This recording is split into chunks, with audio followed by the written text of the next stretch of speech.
that we have in this summit. And we'll be starting right about now, and we'd like to take the national anthem for the Federal Republic of Nigeria. And please, I would like to crave our indulgence as we still expect more of our dignitaries to be present. But I'd like to crave our indulgence to please rise on our feet as patriotic citizens that we are to take the national anthem. And I'll need the media to please help with this projection. Please, can we rise on our feet as we take the national anthem of the Federal Republic of Nigeria?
Thank you very much, ladies and gentlemen. Please, you may have your seat in this meeting this morning. Without further ado, I'd like to proceed with this meeting as we already commenced the meeting, which once again I'd like to say that it is the ECHO Euro Summit 2024 is the debut edition that we have in for this year. And I'd like to recognize our dignitaries here present. I'd like to recognize some of our speakers already arrived, and we anticipate to receive the arrival of some of our delegates on their way. But as we proceed, I'd like to recognize the Professor Julius Oyeware, that's the leader, House of Rep. Apologies, please.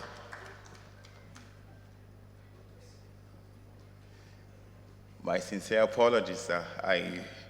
So I'd like to re-recognize Professor Julius Oyeware, that's the major leader, House of Rep. Please, can we celebrate him? I'd like to also recognize Honorable Hassan Abubakar, also a member of the House of Rep. You're welcome, sir. We'd also like to recognize Architect Ibrahim Mustafa Aliyu, a member of the House, also you're welcome. Please help me celebrate him once again. We'd like to recognize Al-Haji Isa Yuguda, that is the former governor of Bauchi State and also the former Minister of Aviation. You're welcome, sir. We'd like to welcome Mr. Felix Achibiri, that's the chairman, CoNet Technologies, and the chairman of this occasion. You're welcome, sir. We'd like to recognize Madam Monica Musenero, that's the Minister of Science and Technology and Innovation. And she's also leading the team from Uganda. Thank you so much for coming, and other delegates from Uganda. You are ably recognized and welcome once again. So I'd like to recognize Ms. Ima Kawawa. She is the Director of Leading Women Business in Tanzania. You are welcome. We recognize you. You are welcome. Again, I'd like to recognize Mr. Peter Leon Knight. That's the Ambassador of Belgium to Nigeria. You're welcome, sir. We're glad to have you in our midst. We'd also like to recognize Madam Faye Shayo Adeyemi, that's the founder and creative director of, apologies please. All right, so we're going to do this properly as we don't have it well captured here, but Mrs. Faye Shire, please, you're welcome to this meeting. And we would recognize all other dignitaries and guest speakers as we continue in this meeting. And Mr. Larry Perry would like to recognize you for coming all the way from the United States of America. You're welcome. And we'd also recognize your team partner, that's Ellen. Thank you for coming all the way from Spain for this meeting. And all other delegates on their way, we'd like to recognize them as we proceed in this meeting. At this juncture right about now, without further ado, we'd like to proceed and to perform the next assignment in this summit this morning. It's my honor to make welcome, to take the welcome address. I'd like to make welcome Mr. Felix Achibiri, as the Chairman Board of Directors of Co-Connect Technologies. Please, with your rapturous applause, can we welcome him as he gives the opening remark for this meeting. You're welcome, sir.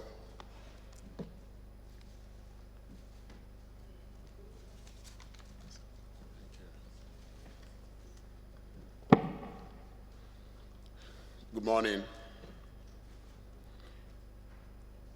Your Excellencies,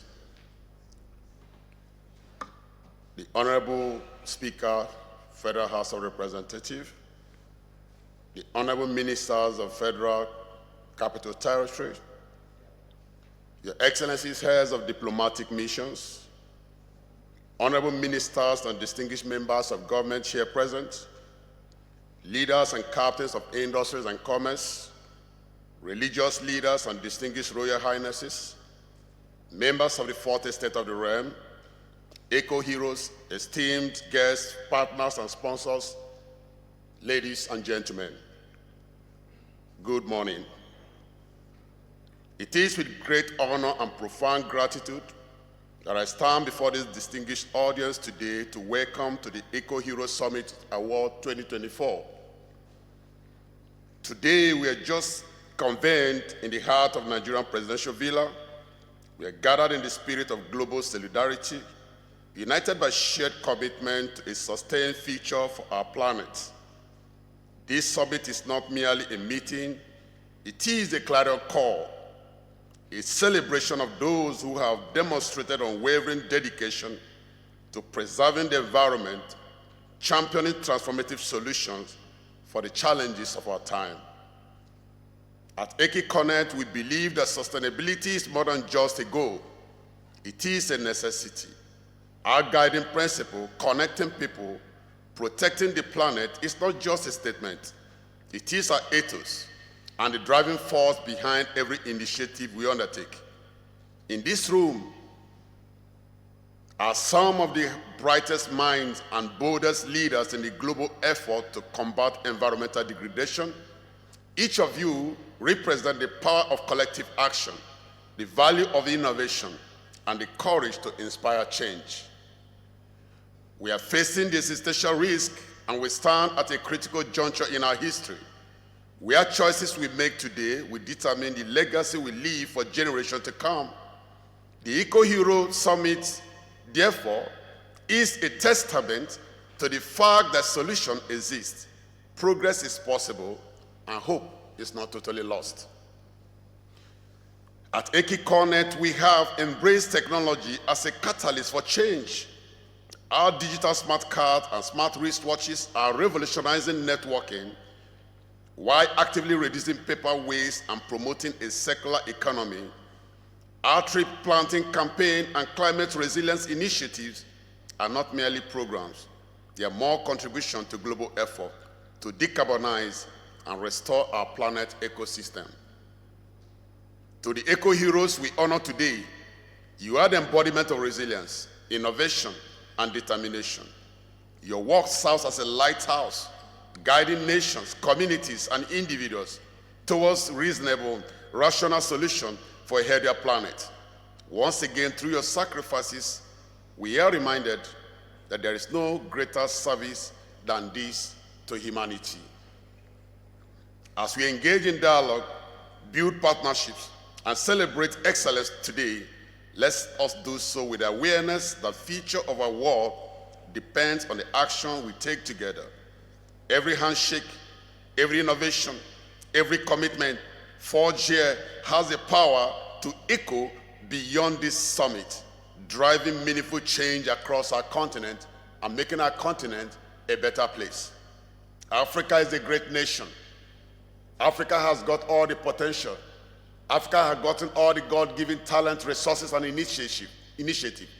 To the extent we come together as a people, as a continent, to unify and begin to drive our various resources, take advantage of our God-given talent, then we're able to unlock value and build a continent that will stand the test of the future. It may interest you to know that by 2040, 2045, the population of Africa will hover between 2.5 to 3.5 to 3 billion people. What does that tell us?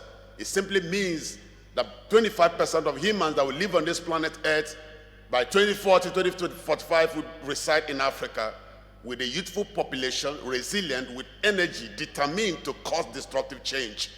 Technology, therefore, is the solution to unlock our values and make our continent a greater place.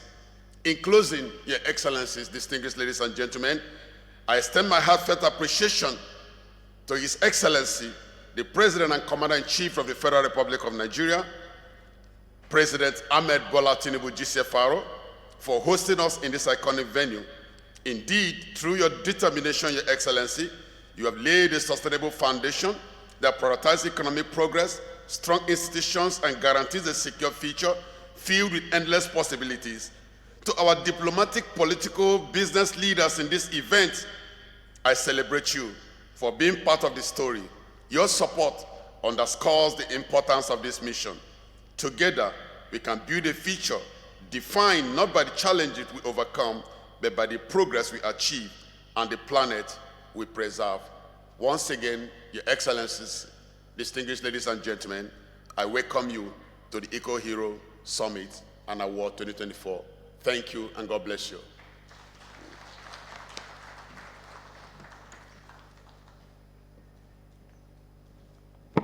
Thank you very much, Mr. Felix Achibiri, the Chairman CoNet Technologies and the Chairman of this occasion, for that wonderful opening address.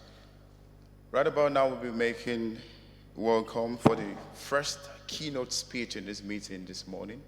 But before I do that, I'd like to recognize the presence of Dr. Nkiruka Chidia Madueke. She's the DG of Climate Change, and she's here ably representing the Minister of Environment. You're welcome. As we proceed in this event this morning, I'd like to officially make welcome to the podium to give the first keynote speech for this summit this morning. Ladies and gentlemen, with a rapturous applause, I'd like you to join me as I crave your indulgence to make welcome Alhaji Isa Yuguda, that is the former governor of Bauchi State and the former Minister of Aviation, to give his keynote speech for this summit this morning. Please, can you help me make welcome Alhaji as he comes to the podium? You're welcome, sir.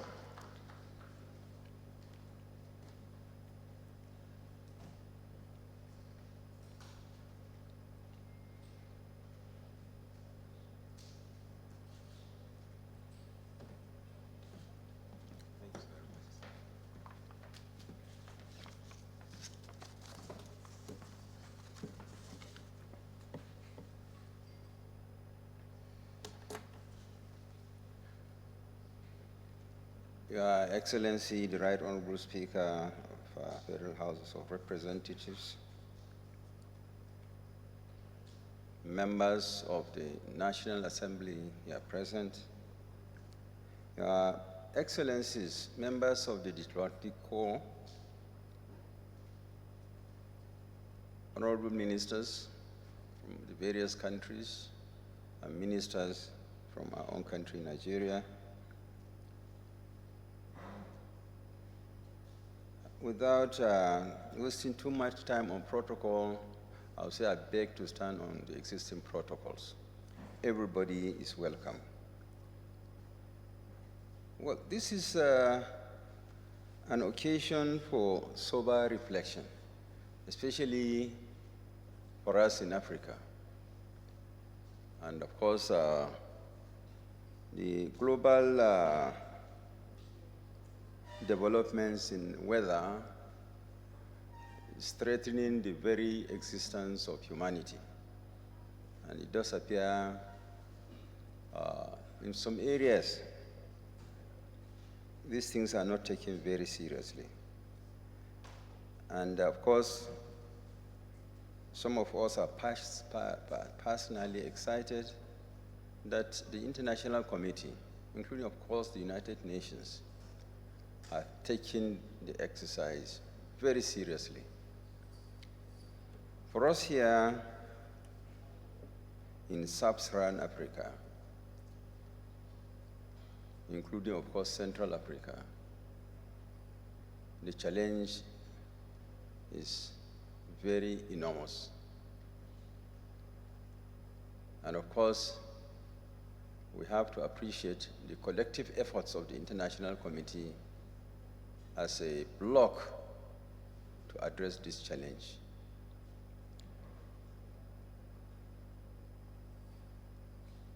My keynote address is focused on the theme, fostering sustainable development partnership in northern Nigeria, opportunities for regional growth and climate resilience. I'm happy that this topic was given to me, and for some of us who have had some elementary geography, we know the climate belts in the northern part of the country. We have part of the Sahel savanna, we have the Sudan savanna, and of course, we have the Guinea savanna. So we've had these belts for a very long time. As we were growing up, we saw how the climate continued changing until when we started hearing concepts like desert encroachment from the northern part of the country, because it's what affects Nigeria, and of course, it's something that's affecting the entire sub-Saharan Africa. And later on, we started hearing concepts like global warming. And what did that translate to?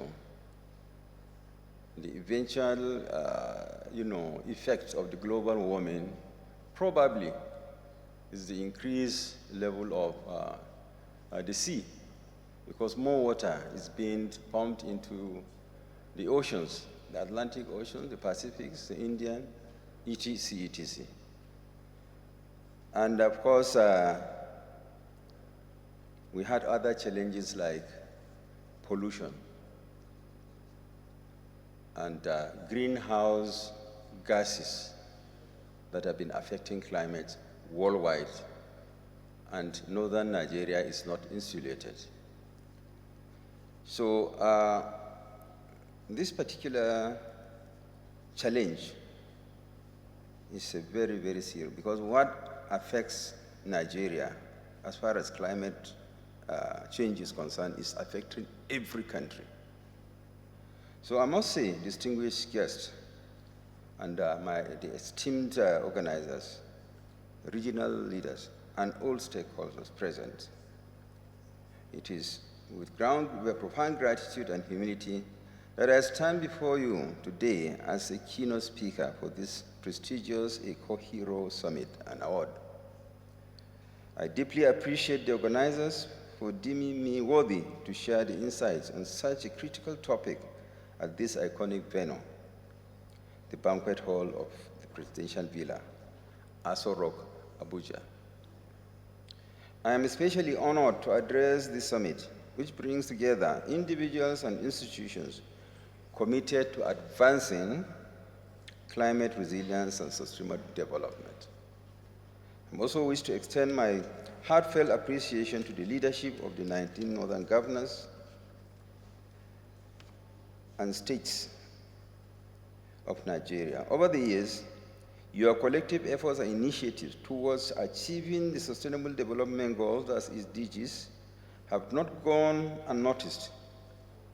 From targeted climate adaptation projects to investments in renewable energy, agriculture, water resource management, the side taken by governments in those regions reflect a deep commitment to ensuring a sustainable and prosperous future for millions of citizens. Progress so far and efforts to curb climate change. We have the afforestation program. And we know this program started way back in the 60s, where the government of northern Nigeria embarked on massive afforestation. And up till today, these shelter belts, we still see them as we fly through Niger, coming into the northern part of the country. As you enter Kano State, from the air, you will start noticing those particular shelter belts. And they still stand, and apparently the ones that came after them, we see them growing. The Kano State launched the Kano Green Wall Project, planting millions of trees to create a buffer against desert encroachment. Similarly, states like Katsina and Jigawa have initiated large-scale tree planting campaigns to rehabilitate degraded lands. I must say, from the reports that we gathered over the years, the desert is encroaching into Nigeria almost at the rate of 3 to 5 kilometers every year. And that has been on probably for the past 20 years. So the rate at which desert is encroaching Nigeria is alarming. And probably it is not only the problem of Nigeria, problem of sub-Saharan Africa, and in fact, it's a global problem, because what affects sub-Saharan Africa definitely affects the rest of the world.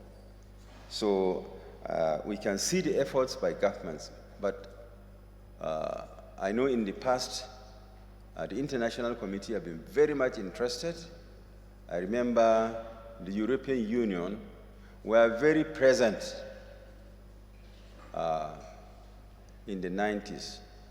And they had their headquarters in Kano, a forestation program, and of course, they were doing wonderfully well in partnership with Nigeria. But something happened during the regime of Abacha. They said this is a military government, and therefore they exited.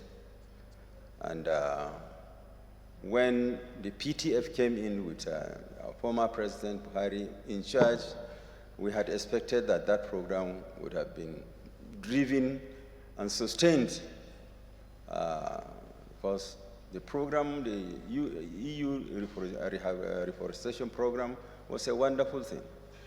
So I hope they will kindly remember to come and give all the support that they used to. Now that we have witnessed almost like over 3 decades of sustained democracy.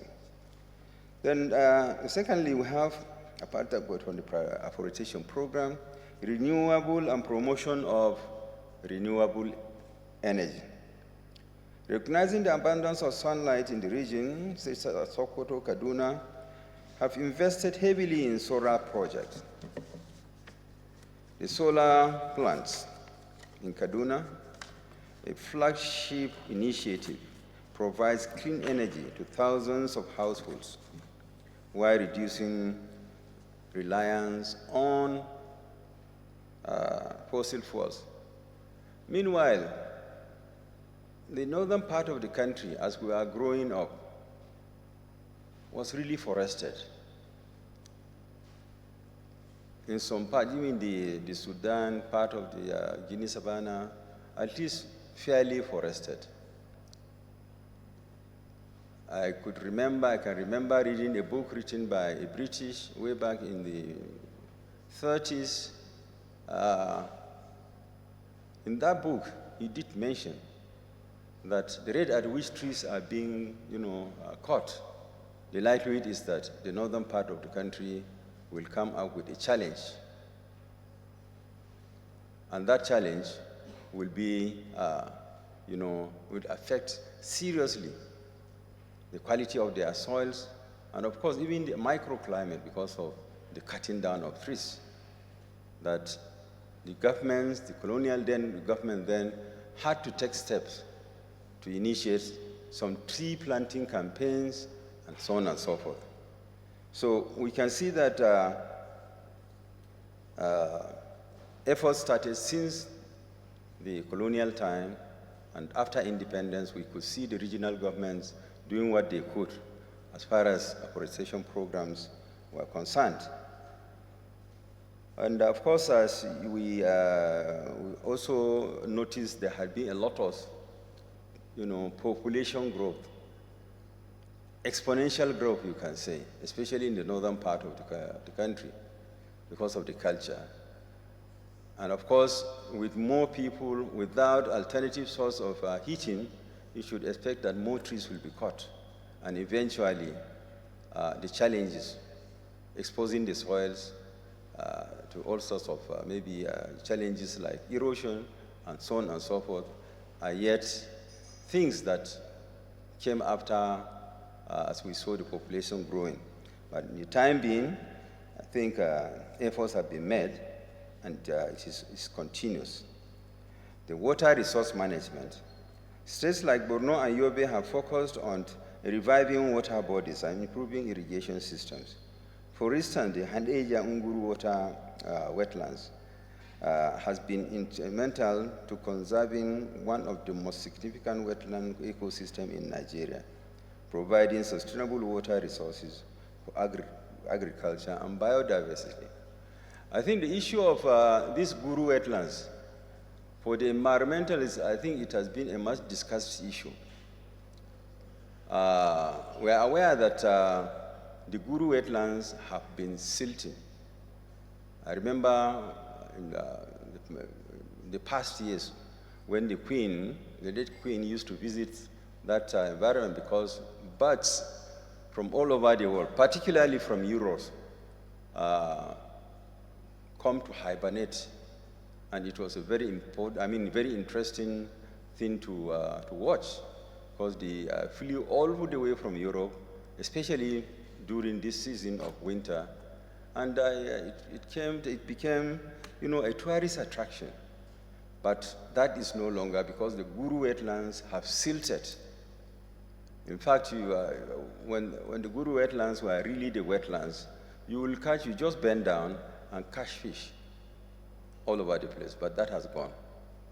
And efforts are being made to dredge the Guru wetlands by the state governments and the federal government. And since this is an international issue, I think international donor agencies are welcome to give support, because it's not only for Nigeria, but it's for international community. And we can see also dredging of the River Yobe. It makes a lot of sense to dredge the river because it will ease the flow of water, rainwater, from the 3-4 rivers that serve as feeders that into Yobe River that empties into Lake Chad, the famous Lake Chad that we have seen receding from 25,000 square kilometers to now about just 5,000. That is yet another challenge. Now, I'm very well aware that the Letang Commission, consisting about 4 countries, Nigeria, Chad, Niger, and Cameroon, they have the Lake Chad Basin Commission, and efforts have been made a number of times, and they are ongoing, to recharge the Lake Chad from Congo River. Because we are aware the Congolese have rain almost throughout the year, and they had no objection, from what we understand, in diverting the course to recharge the Lake Chad. And we are very much aware this is not an easy project, because it affects the entire microclimate of the 4 countries, and particularly the northeast region, as we have it, as in Borno, Yobe, Bauchi, parts of Gombe, and even Abadamawa states. If that lake charge was what it was before, and if it gets recharged, I believe that the entire climate belt will change. And even the challenges that we have there as Boko Haram, because there will be sufficient water to grow the agricultural projects that will be available. And I believe almost everybody in the Northeast, with the existence of Lake Chad, there will be peace. So we hope that the international community will be interested in this project and give support and lend support and encourage the Chad Basic Commission with technology that can make it possible for us at the shortest possible time recharge the Lake Chad. So the governors are also involved in the climate smart agriculture. Ministries have introduced climate resilience farming techniques such as drought-resistant crops and improved irrigation methods. Bauchi State's collaboration with the international organizations to train farmers on sustainable practice is a noteworthy example. Strengthening early warning systems. To address the increasing frequency of floods and droughts, states like Niger, Kebbi have invested in early warning systems to help communities prepare and respond effectively to extreme weather conditions. So really, the Kebbi State and Niger State, they are doing extensive work or intensive work in these areas. The states also engage in regional and global climate action platforms. Northern states have also been proactive in aligning with their policies with international frameworks like the Paris Agreement. The Northern Governors Forum have prioritized climate change discussions, seeking partnership and funding for green initiatives. We are very much aware the greenhouse gases, the affluents from industrial factories in Europe and other parts of the world that are industrialized certainly have contributed tremendously to the climate change effects. And of course, we can see that efforts are being made from Europe, Americas, even China that had recently joined the industrial nations. And we are seeing now India coming up and growing at a very alarming rate, and several others. But we remain here as victims of the Industrial Revolution or the fallout of maturing industries who emit a lot of gases that are a threat to the survival of humanity, not only human beings, but even plants. So, distinguished ladies and gentlemen, while this expansion reflects commendable progress, there is still much to be done to fully address the multifaceted challenges posed by climate change in northern Nigeria. The climate changes in northern Nigeria and its challenges. Despite all these efforts, the region continues to face significant challenges, and of course, number one challenge, of course, I earlier mentioned is desertification and land degradation. Large volumes of arable land in northern states are being lost to desert encroachment, making it harder for farmers to sustain their livelihood. I've mentioned that earlier, and of course, it's a very serious issue, given the rate at which the desert encroaches Nigeria. If it is not checked through afforestation programs, like the one we are witnessing the state governments doing, I don't think that is enough. You can take note of my earlier mentioning of the contribution of European Union to the project. And it can be exciting because this is a global issue. It's what affects the entire world. As Nigeria, the northern part of the country, goes down, sadly it goes down with the rest of the world. So efforts must be made to check the desert encroachment, and the state governments are doing their best. And of course, I've mentioned the drying up of our rivers, silting of our rivers. We have so many rivers in northern Nigeria, crisscrossing northern Nigeria. And of course, these rivers, they continued emptying what they had in their bellies into the Atlantic Ocean through River Niger and River Benue. For those of us who know elementary geography, we know most of the rivers. There are so many rivers that feed the River Benue. There are so many rivers that feed the River Niger. And all of them, the confluence in Lokoja. And from Lokoja, the waters empty into the Atlantic Ocean. And that has been the trend, year in, year out, year in, year out. And I've not seen any effort on our own part to dredge these rivers so that they can, all of them, we can navigate them. And also the tributaries, we desil them, dredge them to make them also navigable. That is by providing transportation means, and at the same time increasing our fisheries stock. But all these things we have not done. And now the rivers have silted. And climate change, we are getting lesser water. So it is something that the governments are taking it seriously. And I think, given that we have resource constraint, I think donor agencies can do well to lend support for this very, very lofty program. So these trends have threatened also food security. Like I mentioned earlier, the exponential population growth, and particularly in the northern part of the country, has challenged our food reserves, because more mouths now are growing to feed on the existing amount of food that we produce.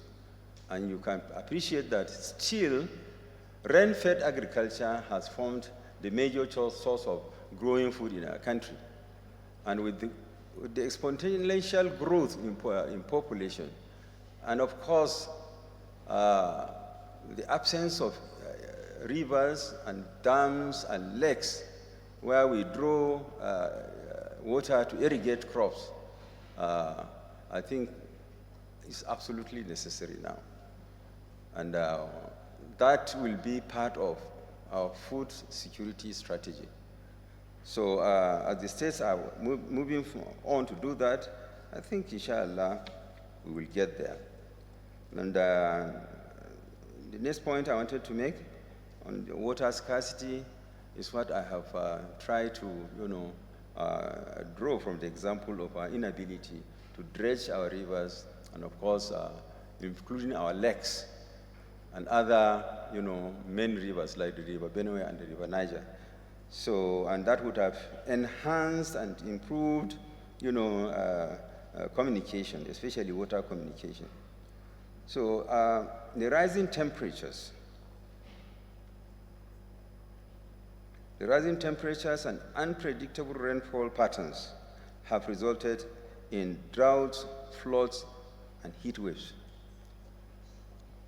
We have never had it so hard in recent years. The droughts have been very challenging. Sometimes, Nigeria was such a blessed country that I think it's one of the very few countries on earth that can close their borders and feed themselves. We may not need the rest of the world. But today, the challenges are becoming more and more. That advantage the Almighty God has given us is gradually, slipping out of our hands. And I believe with what our governors are doing and what the international community can contribute, I think we are going to surmount what we are experiencing. You can see how floods have been, ravaging, most of our southern part of the country. And the fear is this: as the glaciers melt from the North Pole and they feed into the Atlantic Ocean, the threat to our coastal states is there. We have to be serious. If the desert is encroaching us faster, and the threat of having the ocean eating up our lands, we are not recovering land from the sea, like we have seen in geography, where especially the Netherlands have done wonderfully in recovering a lot of land from the sea. We are not doing that. In fact, more like we have then a threat of the sea from the south, and then also a threat of desertification from the north. And therefore, our land will eventually, if we are not very careful, with the global warming, if we are not very careful, God forbid, it will consume our southern states, especially the coastal states. And therefore, we'll have an increased pressure into the middle belt. And from the north too, an increasing pressure, because as desertification eats our land, there will be a very serious convergence in the middle belt. It will be extremely overpopulated. So God forbid, as our governments are doing their best, and the federal government, Siwaji's government is doing also his best to ensure that these challenges have been, be removed. And of course, we pray that we continue investing so that we can protect our land, secure our borders from the encroachment, and also secure our land from being harassed by the sea. So we have also the issue of conflict of resources. Climate-induced resources, induced resources scarcity has intensified conflict, particularly between the farmers and the herders, as both groups struggle to access dwindling land and water resources. This is a reality. The conflict that we are seeing between farmers and herders today, this is responsible, primarily responsible. The census of Nigeria in 1966, according to records, is 60 million. If Nigerians were 60 million in the 60s, with this massive landmass, you can better imagine of Nigeria that is over 200 million today, inhabiting the same land that the 60 million people were inheriting, were inhabiting. So because of competition, because we are aware from the history, even during the colonial period and immediately thereafter independence, there were grazing reserves that are gazetted by law, and they are all over the northern states. And they established cattle routes from Sokoto to Ilorin. And the cattle route from Ilorin to Lagos, for those that pushed the cattle on foot to sell in Lagos, was 100 meters setback to the right on the highway, 100 meters setback to the left of the highway, up to where you reach Lagos. Nobody dare, plant anything there or establish a business on the cattle routes. So, but today, I'm assuring you, they no longer exist. The same thing from Maiduguri, that I'm very conversant with because I come from the northeast. Through Bauchi State, Yobe State, through Plateau State, this very place, Abuja, was a grazing area. When I came here as branch manager of Savannah Bank, 1987, very young boy, the entire environment were cattle. We only had area 1, section 1, area 1, section 2, area 3, area 11, and that was Abuja. All the remaining inhabited by cattle, because they come from the north to do their dry season here and go back. But with the city growing, they have to go down south. Some of them return north, but most of them went down south. So you can see. And the cattle route from Maiduguri ended up in Oturpo. From Oturpo up to Calabar, the same thing as you have in the southwest, where you have the cattle route on the highway, 50 meters setback on your left, 100 meters to your right, 100 of the highway up to Port Harcourt.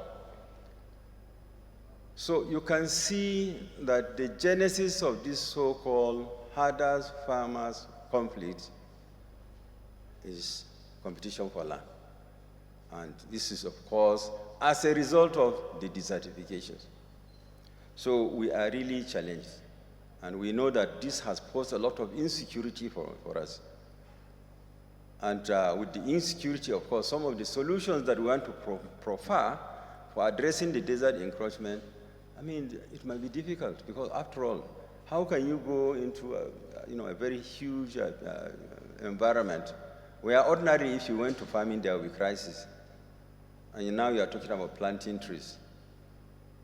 So we must have security as we address the climate change and also the effects of desertification in our own part of the country, that's the northern part of the country. So the other aspect is migration and urbanization pressures. As rural communities face the harsh realities of climate change, many people are forced to migrate to urban centers. This is a major challenge.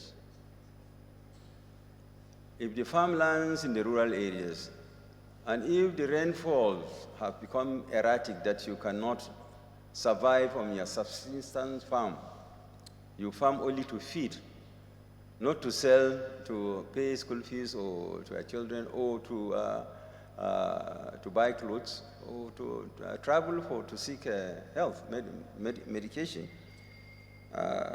So what do? They migrate to the urban centers. So this has added and fueled more problem and forced many to migrate. And did, like I said earlier, additional pressure on the already overburdened cities of our country. So these challenges, while formidable, present us with unique opportunities to foster regional collaboration and innovation. So this issue, we are seeing it as not serious. It is high time we take things very seriously. It's no longer time to gather like this and talk shop and come out with a communique. So this time around, if you come with communique, we have to come out with actionable, with timelines. This is where we want to be in 3 months, 6 months, 9 months, in 1 year. And that will be what we will use as Africans, as Sub-Saharan Africa, to make the difference. So as long as we gather only to talk, and after we take tea and go away, we forget about what we have decided. So I'm appealing to each and every party of very, very influential participants that we see here today to take back this, take this issue home and think over it. Let's take our issues very seriously. Let's address our problems immediately with action, and let us give our time to address the problem. So sustainable development by its very nature is a collective journey, just like I was saying. No single entity, be it government, private sector, civil society, can address the multifaceted issues of climate change alone. Regional leaders must leverage collaborative opportunities to forge partnerships that not only transcends borders, but to build resilience against diverse impacts of the climate change. For northern Nigeria, these partnerships must be anchored in renewable energy innovations. Northern Nigeria has immense solar potentials which can be harnessed through regional collaboration and private investment. Initiatives like community solar farms and simultaneous address poverty and reduce carbon emission. Then agricultural transformation. Agriculture remains the backbone of the region's economy. By adopting the climate smart agricultural practices and promoting collaborative farming system, regional leaders can ensure food security and empower our local communities. And like I earlier said, we have these challenges, but what do we need? Because we are talking about industrialization, and we are talking as many, many other things that need inflow of foreign capital. So the main issue that we are challenged with is security, because they say capital is a coward, it doesn't move into an environment where there is insecurity. So even to address the issue of the climate change, like I earlier said, you can't go and plant trees where there is insecurity. And the same thing with the renewable energy. You have to secure. So security is tied to the challenge of solving the problems of. I notice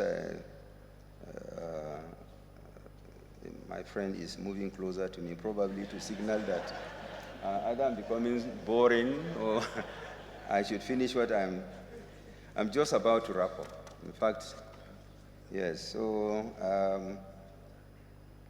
we talk about education as part of the challenge that we have in addressing, the challenges that we are faced with, water resource management and so on and so forth, and also education and so on and so forth.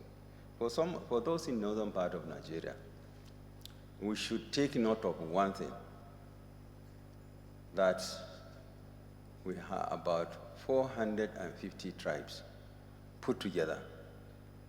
In my state, Bauchi, they say House of Fulani, House of Fulani. There is nothing like House of Fulani. Hausa is a language. Any person who calls himself a Hausa man, let him go and trace his roots. He must trace it to another tribe. So I have 55 tribes. We had 55 tribes in Bauchi. So there must be unity. If the tribes don't unite, security cannot be achieved. And those that have been unfortunately, drift into fanaticism of religion. After all, you are the only one in your grave. You are not going to start generating religious crisis when you are in the grave. And you should know that God did not consult you or your parents to make you either Christians or Muslims. And this insecurity is threatening the very existence of northern Nigeria, including, of course, the climate change. Because we cannot challenge the climate change without securing ourselves. We are brothers keepers. We are growing in the north as young men. We never knew what is going on like this, where a brother will challenge a brother because this man is a Christian, this man is a Muslim. You didn't sign a contract to make you a Muslim with God. You didn't sign a contract to make you a Muslim. Happen to find yourself. And these books of faith, the Bible and the Quran, are real. And they are talking about one God. So I cannot see any area of conflict as a result of that. After all, our partners in the southern part of the country, especially even the southwest, they had Islam before the north, from the history books that we read. Lagos had Islam for about 1,003 years, 300 years. Kanem Borno in the north that has, Islam, had it for 1,200. Sokoto Caliphate is just about 200 and something years of Islam. So where is the conflict? We have to take note and make sure that we use religion, and these are tribal diversities, to bring all together to address climate change. I thank you most sincerely, and God bless you all.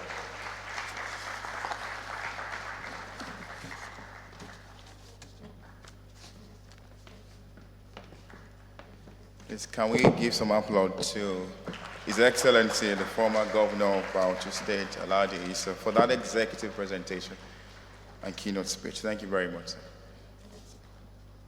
For the want of time, we'd like to proceed with this summit this morning. But I'd like to recognize some of our dignitaries that came in the course of this presentation. and we'll still do a couple of that more as we progress in this summit this morning. So I'd like to recognize Pastor Tunde Benjamin Lani is the pastor in charge of RCCG, the Throne Room, and FCT Province 2021, Transcorp Hilton, Abuja, and is the chairman of Dogza Digital Nigeria Limited. You're welcome, sir. We'd also like to recognize some of our members and delegates that have entered and coming into this room for this meeting, but we'll recognize you officially as we proceed. But I'd like to welcome to give a short remark, and that is Mr. Apologies, he's a doctor, he's a PhD holder, Dr. Godwin, as he comes to give a short remark as we proceed. Is Dr. Godwin here? Oh, please help me celebrate Dr. Godwin. He's the CEO of CoNet Technologies.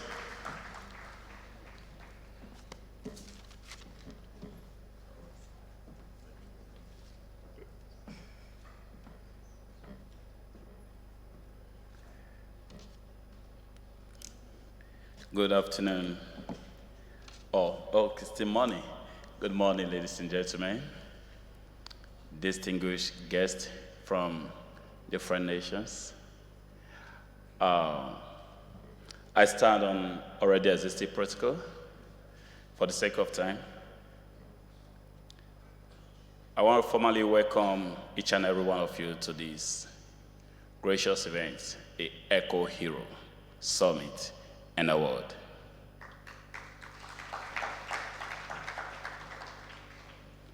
Eco Hero Summit and Award is about changing the narrative. Africa and Nigeria in particular using technology to drive and to fight against climate change. Such a great privilege to pioneer this movement and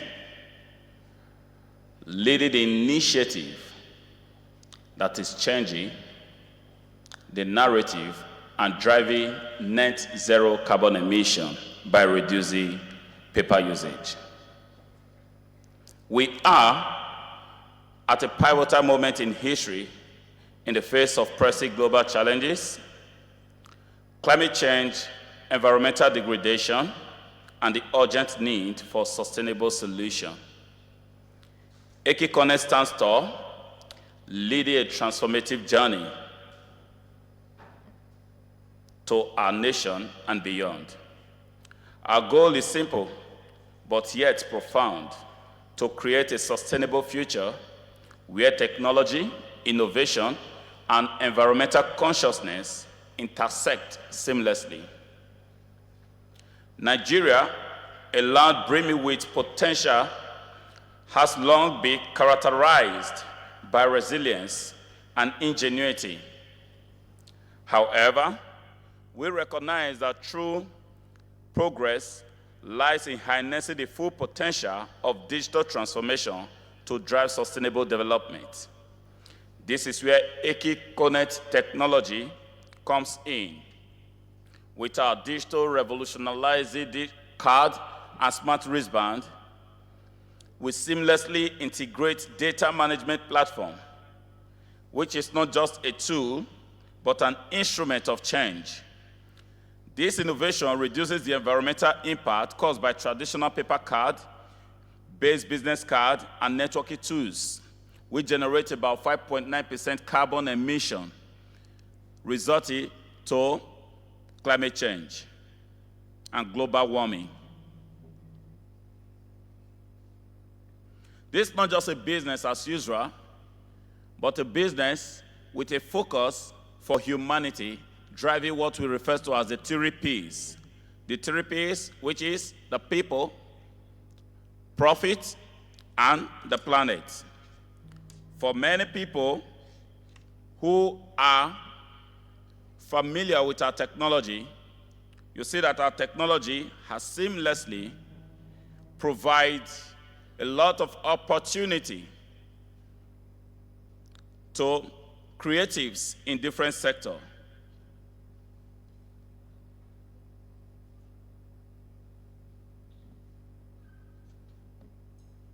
At Eki Connect, we're also creating economy opportunity. Our innovation does not just only address environmental concerns, but also drive economy empowerment through franchise and partnership program. Eki Connect is creating job opportunity and fostering entrepreneurship across Africa. We envision a future where every individual have the tools and knowledge to thrive in the digital economy while contributing to sustainability. This vision is already becoming a reality in a global scale. In just 7 months, we have attracted thousands of users in our platform. Each user represents a story of progress, a story of how technology is transforming life and reshaping communities. Our efforts have not gone unnoticed. Being ranked #1 on the list of 100 voices for our planet by JP Dondolo, featured in the United Nations Water Action and Environmental Sustainability Agenda. These are testaments to our impact. But the true measure of our success is seen in the streets of Abuja, in villages across Nigeria, and in the hearts of those who now see the technology as a pathway to a sustainable future. This is a call to action to shaping our future together. As we look ahead, I call on each of you to join us. Let us collectively champion environmental sustainability. Let us embrace innovation, not just as a luxury, but as a necessity. Let us shape our future together.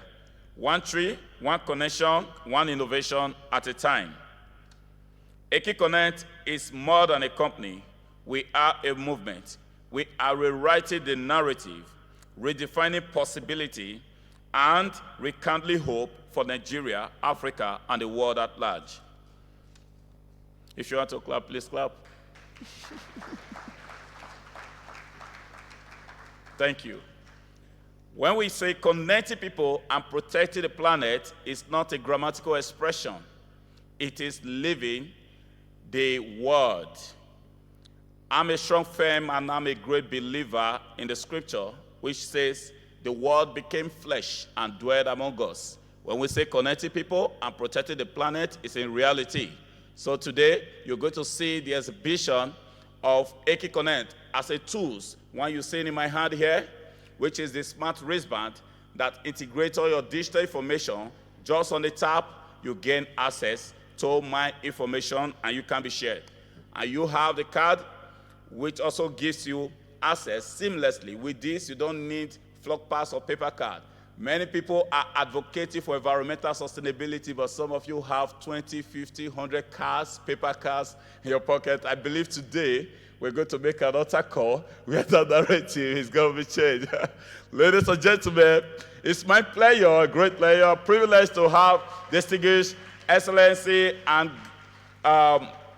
guests in this hall today, acknowledging our efforts and be present here. Thank you very much, and God bless you. Enjoy the rest of the activity. Thank you.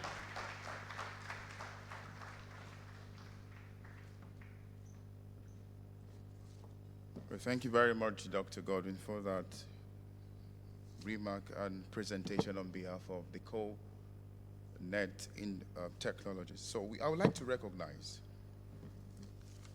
please permit me, I also want to say that this conference or this summit we have today literally aligns with the SDG 13 of the United Nations Sustainable Development Goals. You can see that out there. I would like to admonish everyone to let us know that we all have a role to play in ensuring that we mitigate everything that has to do with climate change, every of the activities we have out there that can affect the climate, just to ensure that we have an eco-friendly environment. So as we proceed, I would like to recognize as Mahabubani, please apologize for the pronunciation, as Mahabubani, that's the chairman, Fazbrani's Construction Nigeria Limited, is also here with us. Please, can we celebrate him? Then we have Jake Epele, that is the CEO and founder, TAF Africa. You're welcome. We'd like to have another keynote speech. And after that, we go into a session of discussant, which will be done by seasoned men and women that have come from every part of the continent you can think of, so we can have this intellectual discussion here today. But before we go into that, I'd like to make welcome to take the next keynote speech. It's none other but Ms. Emma Kawawa from Tanzania. She is the CEO of Leading Women in the Business in Tanzania. Please, ladies and gentlemen, help me make welcome as she comes to the podium to make our presentation as the keynote speaker.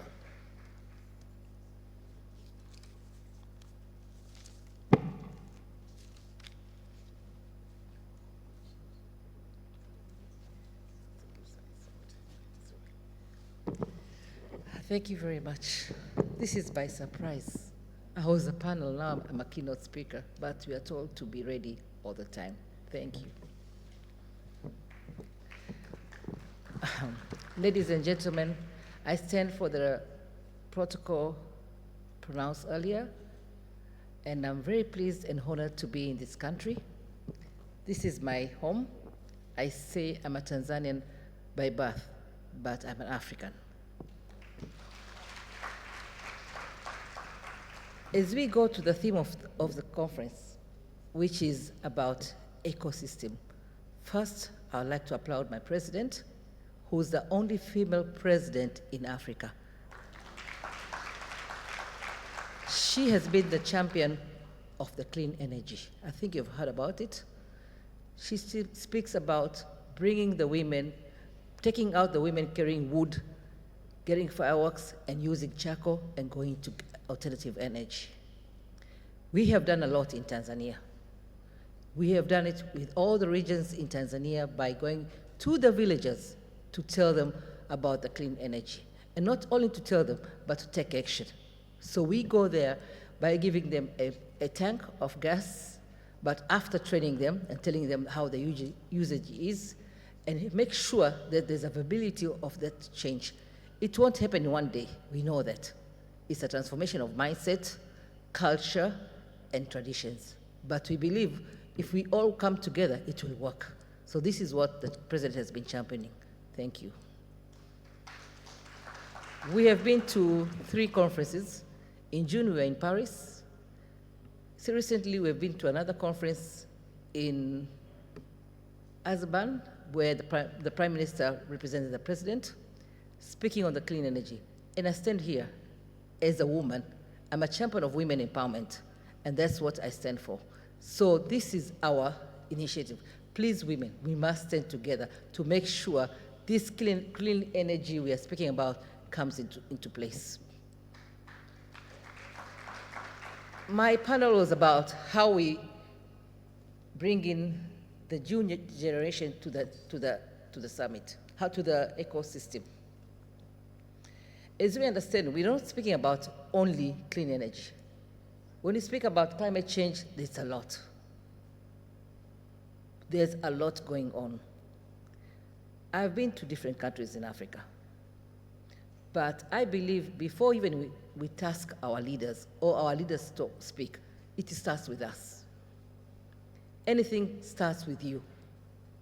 For example, when you throw trash on the road, what do you expect?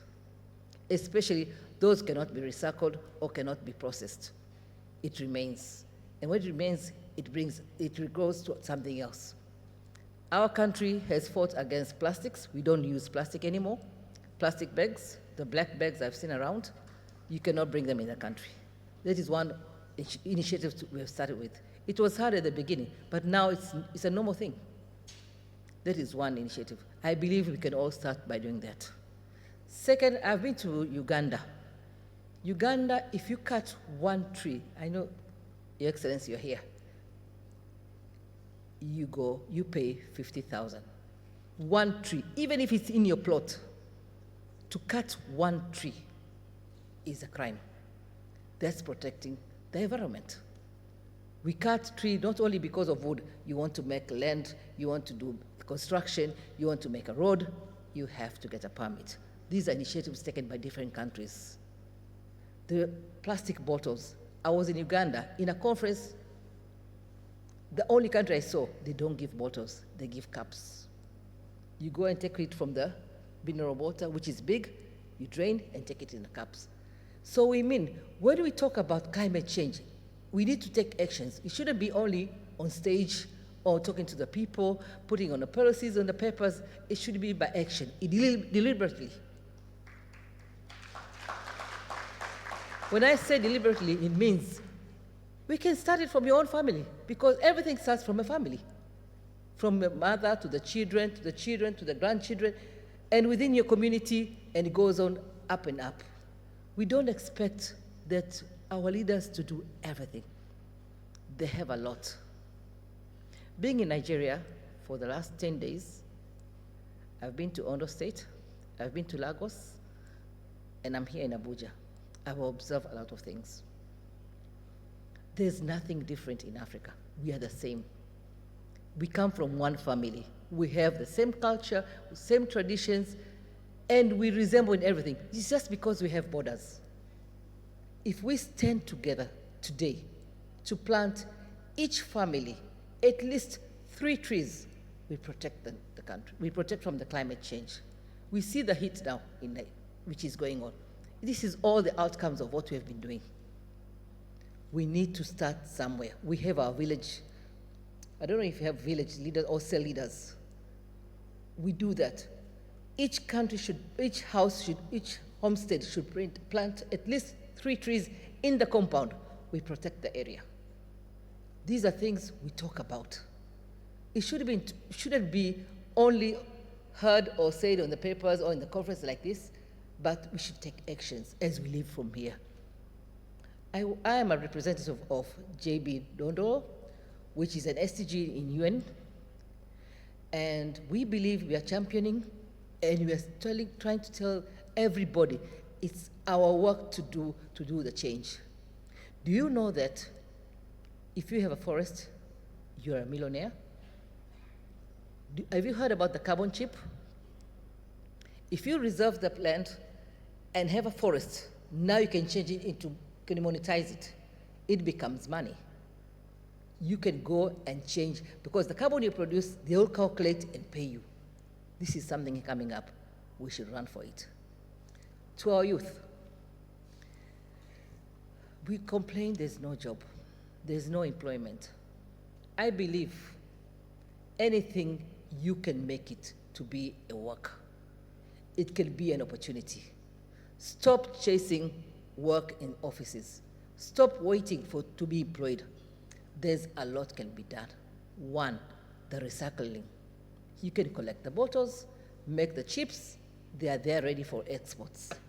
You can collect the bottles, recycle, make bags. You can make different things. This can be your own initiative. Don't wait for I don't know that phenomenon which we had in the past, that whenever we finished school, we were waiting to be employed. The world has changed. We have to be aggressive. We have to look for opportunities. We must make our own opportunities. When I speak this, I mean it.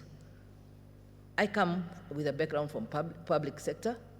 Of course, I did some politics in the past, but I made my own way to be here. I'm navigating my own way. I'm not using anybody's power to be here. This should be your motto, youth. I believe you all don't want to spend a little money, invest, and it will grow. You want to wait somebody to give it to you. It will never happen. The world has changed. We have a big population of youth in the continent, and we all know that. If you don't start paving your own way, the world will leave you. I'm repeating again. I'll be very short because due to time. I would say that we must work together. Women, we are the mothers. We have left our job. I see a lot of change of lifestyle. We have stopped taking care of our kids. We have stopped nurturing our kids. We have let them to go into the world. And that's why we're having a lot of problems. Come back, mothers, to the family. Come back and give love to the children. Stop leaving them alone to navigate. Give them the way, show them what you are given in the past so that they can grow the same. And last, women cannot move alone without men. Let's fight, let's go together, children, mothers, men and women, to fight against the climate change. Thank you.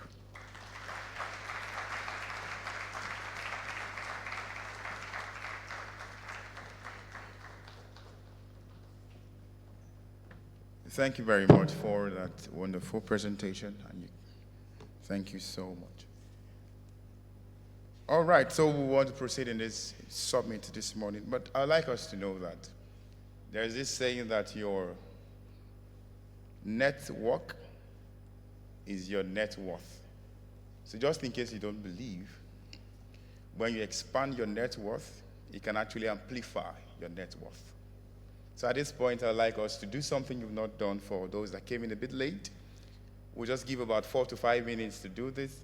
I'd like to crave our indulgence. We can be on our feet, meet someone you've not spoken to today, just to exchange contact. But to do that, I would like to reintroduce to you that we have the Eki Connect card here that makes this kind of networking very simple and easy.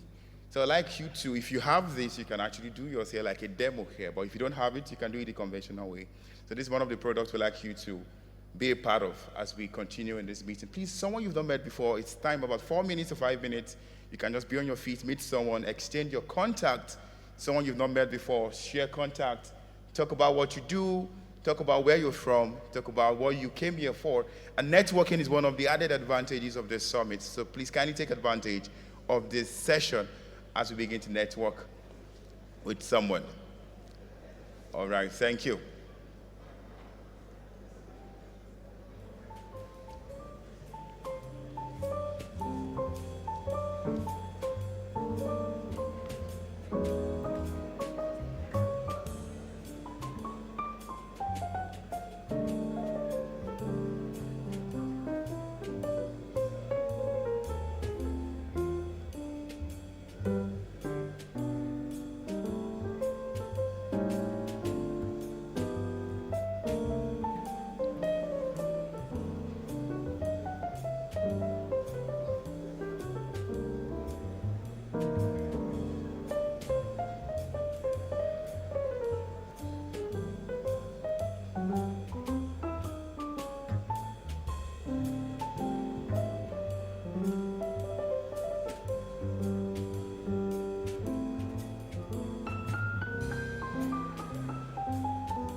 And those still sitting down, please don't be shy. Meet someone, talk to someone, talk about what you do. That's part of why we're here to network.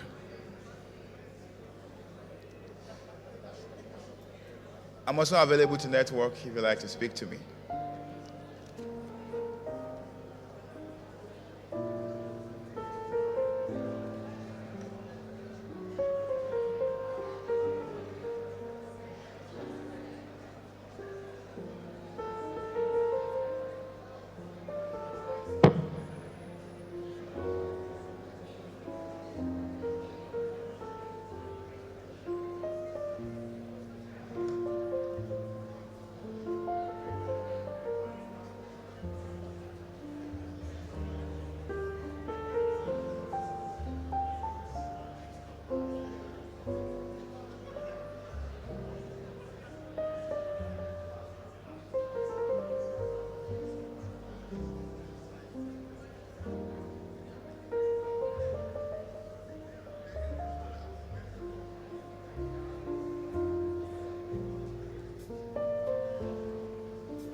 I'd admonish us to begin to tie the knots for this networking session, so we need to proceed in this conference. So you can see that the networking procedure for some has been a bit mechanical. And that's why we're going to introduce this product to you and do a demo for you on how it works. So I have this man here to do that assignment. Please, can we begin to tidy up the networking session? Please proceed. Standing on existing protocol. Good afternoon, everyone. So my name is Joshua, and I'm here on behalf of Connect Technologies Limited, and I'll be talking about our digital smart card. So allow me to introduce to you the Connect Digital Smart Card, which allows for seamless communication and sharing of your profile. Hello, please, may I have your attention, everyone? So our technology, which is both our digital smart card and our digital wristbands, allows you to share your contacts seamlessly and quickly during a networking session such as this. With your card, with simply a tap or a scan, you can share your profile to fellow people that are networking with, be it at an event such as this. Sorry. Okay. Sorry, please, ladies and gentlemen, I'd like us to wrap up our networking. Please, can we have a seat? I'd like to crave your indulgence, please. I'd like us to have a seat. Thank you, sirs, excellencies, and dignitaries here present, please. Can we have a seat? Thank you, thank you. We have a lot more for this after this segment, so we can do further networking during the exhibition, which will come up after this meeting, after this summit. So we'll have enough time for this networking session after this summit, during the exhibition, at the exhibition stand, just outside. Please, can we resume our seats back? Thank you, sirs. Thank you, Mars. Please, can we resume our seats?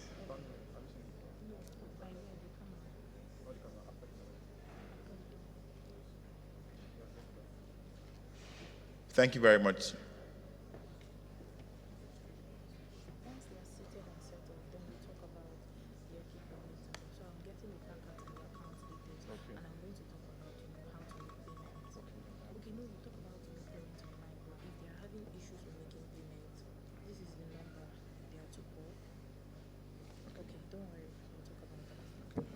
All right, so we have our representative from the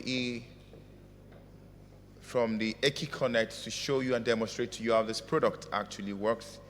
So we observed that it was a bit mechanical for certain persons to network, as you were trying to call your numbers, 090, this and this and all of that. So we have a lot more smarter way to get this done, and it's going to demonstrate that to us. Please, I'd like us to give him a little bit of our attention so he can explain the details of this product to us. Thank you very much. You have the platform. Hello, ladies and distinguished ladies and gentlemen.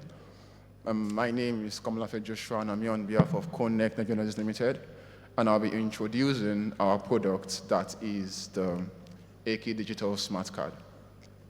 So allow me to present said product. With this product, you can easily connect and network, such as events as this, at a dinner, seamlessly and quickly. The product works on two bases, via tap or scan, where you get your card, and as long as your phone or device is NFC enabled, just place it over said device, and they immediately get your contacts or your profiles, which you wish to share. So if you have, let's say, an Instagram account, a social media account, or a brand that is available on the internet, as long as you have your profile uploaded on your Eki Connect account, you can immediately share it with a card. So rather than going through the strenuous process of calling out Instagram handles or calling out phone numbers or WhatsApp numbers, with just a tap of your card, or with just a scan of the profile picture of the QR code on the back of your card, you can immediately share your details to whoever you're networking with. So if you see me now with my device, I'll be demonstrating my device. I just place this over said device, and with a tap, I have my details immediately shown on my phone. So with just a tap, you can share your details. With a scan also, in case the device is NFC enabled, you can just immediately scan the QR code on the back of your card, and you have your details shared immediately. So this allows for swift, seamless, and smooth networking. You don't have to start calling out numbers or usernames or handles. You also the card, you share your details to anyone you want to network with. Thank you very much. I'll be having our host back on stage.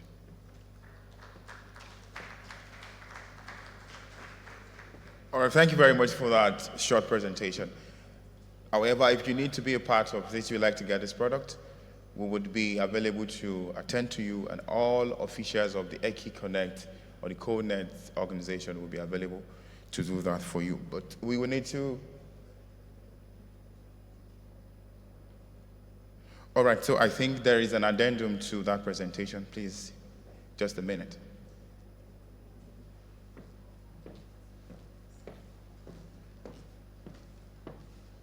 Good afternoon, distinguished ladies and gentlemen. All right, so for the card, it's very easy to get the card online. So, but to make it easy for everyone, if you're finding it difficult to get the card and you need assistance, because some persons may find it difficult to get it online, so you can just call this number, so 070 10 32 2611. So I'm going to call it again, 070 10 32 2611. So once you connect with this person, if you're finding it difficult to get the digital card online, so you can call the number and the person will assist you to get it swiftly. Thank you so much. Thank you.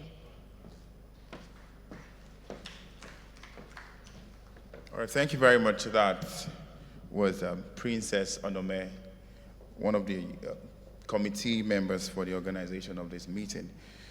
So I'd like to introduce myself. I've actually not done that since the commencement of this summit. My name is Dr. Kunle Olufemi Babare, also known as Dr. Cobbs for short. The privileged master's ceremony for this meeting, and I have my colleague also here, Mr. Yusuf. You're also welcome. Thank you for having me. All right, so I'd like to proceed. We have the next set of discussion that we'll be having here is going to be with our panelists. And to take this next assignment, I would like to make welcome Madam Aisha to perform the next assignment as we commence the panel session. Please help me put your hands together as we welcome her to take this session. Please, for persons that came here for the exhibition and presentation accordingly, please, we would like to let you know that we'll do that in short time. Please bear with us. Thank you.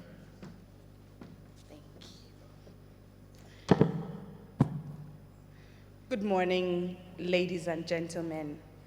And as we famously say in Africa, permit me to stand on existing protocol.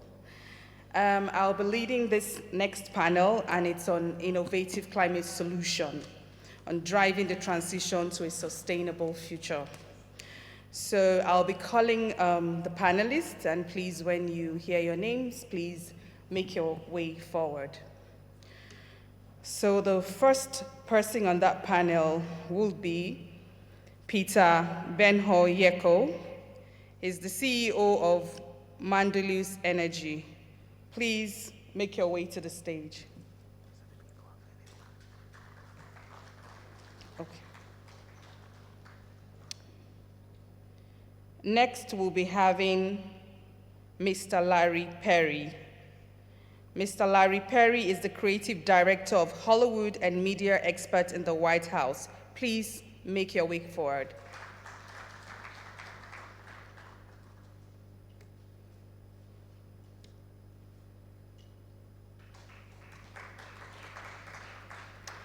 Next is Professor Vincent Anigbogu. He's the CEO and Director General, AR, the Institute for National Transformation. Please make your way forward.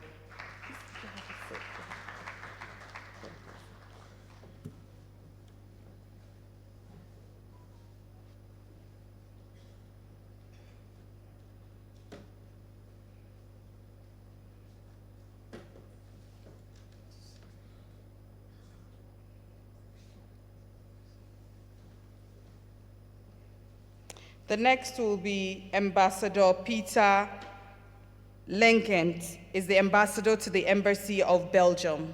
Please make yourself available, thank you. Next is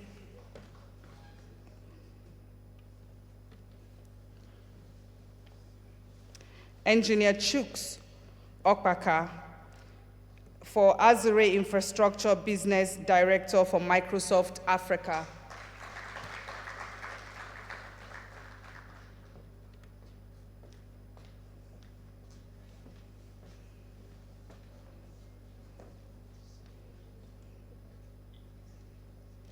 And then we have the Honorable Minister, Monica Monsenero Manzana.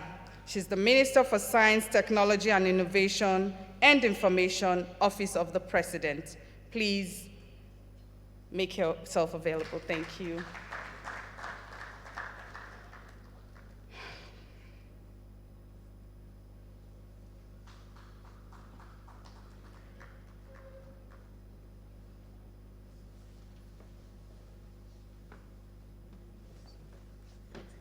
Mm-hmm. 30 minutes?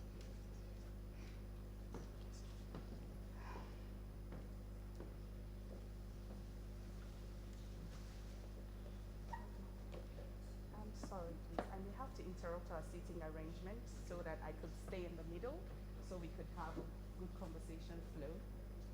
So I don't know if okay, thank you. Sorry about that. I'm so sorry.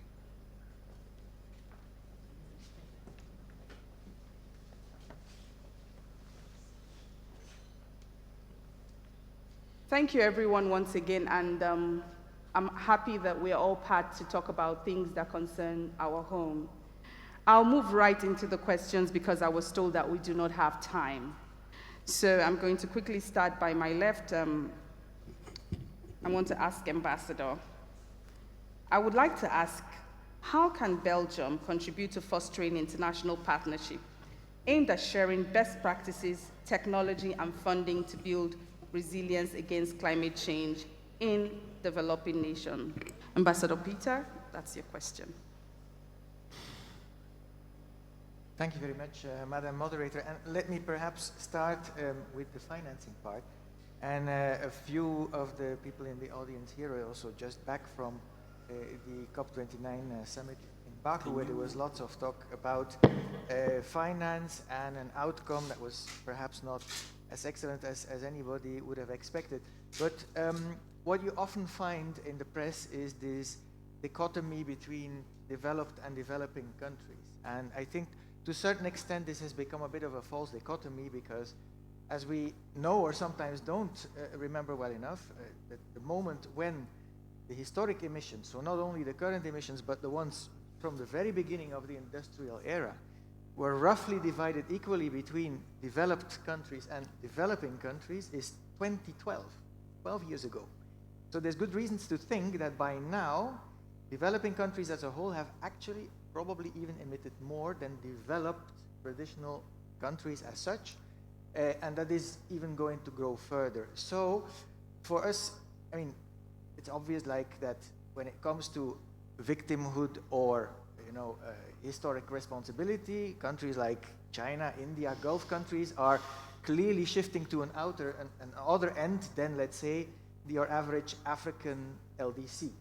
So I think it's important to keep in mind, and why do I bring that? That's because Belgium also in its climate finance is specifically targeting its climate finance mostly to least developed countries, that is, countries that could never generate sufficient resources themselves to tackle the problem. So these are also mostly African LDCs because these are also places where we are more present as a country diplomatically than elsewhere.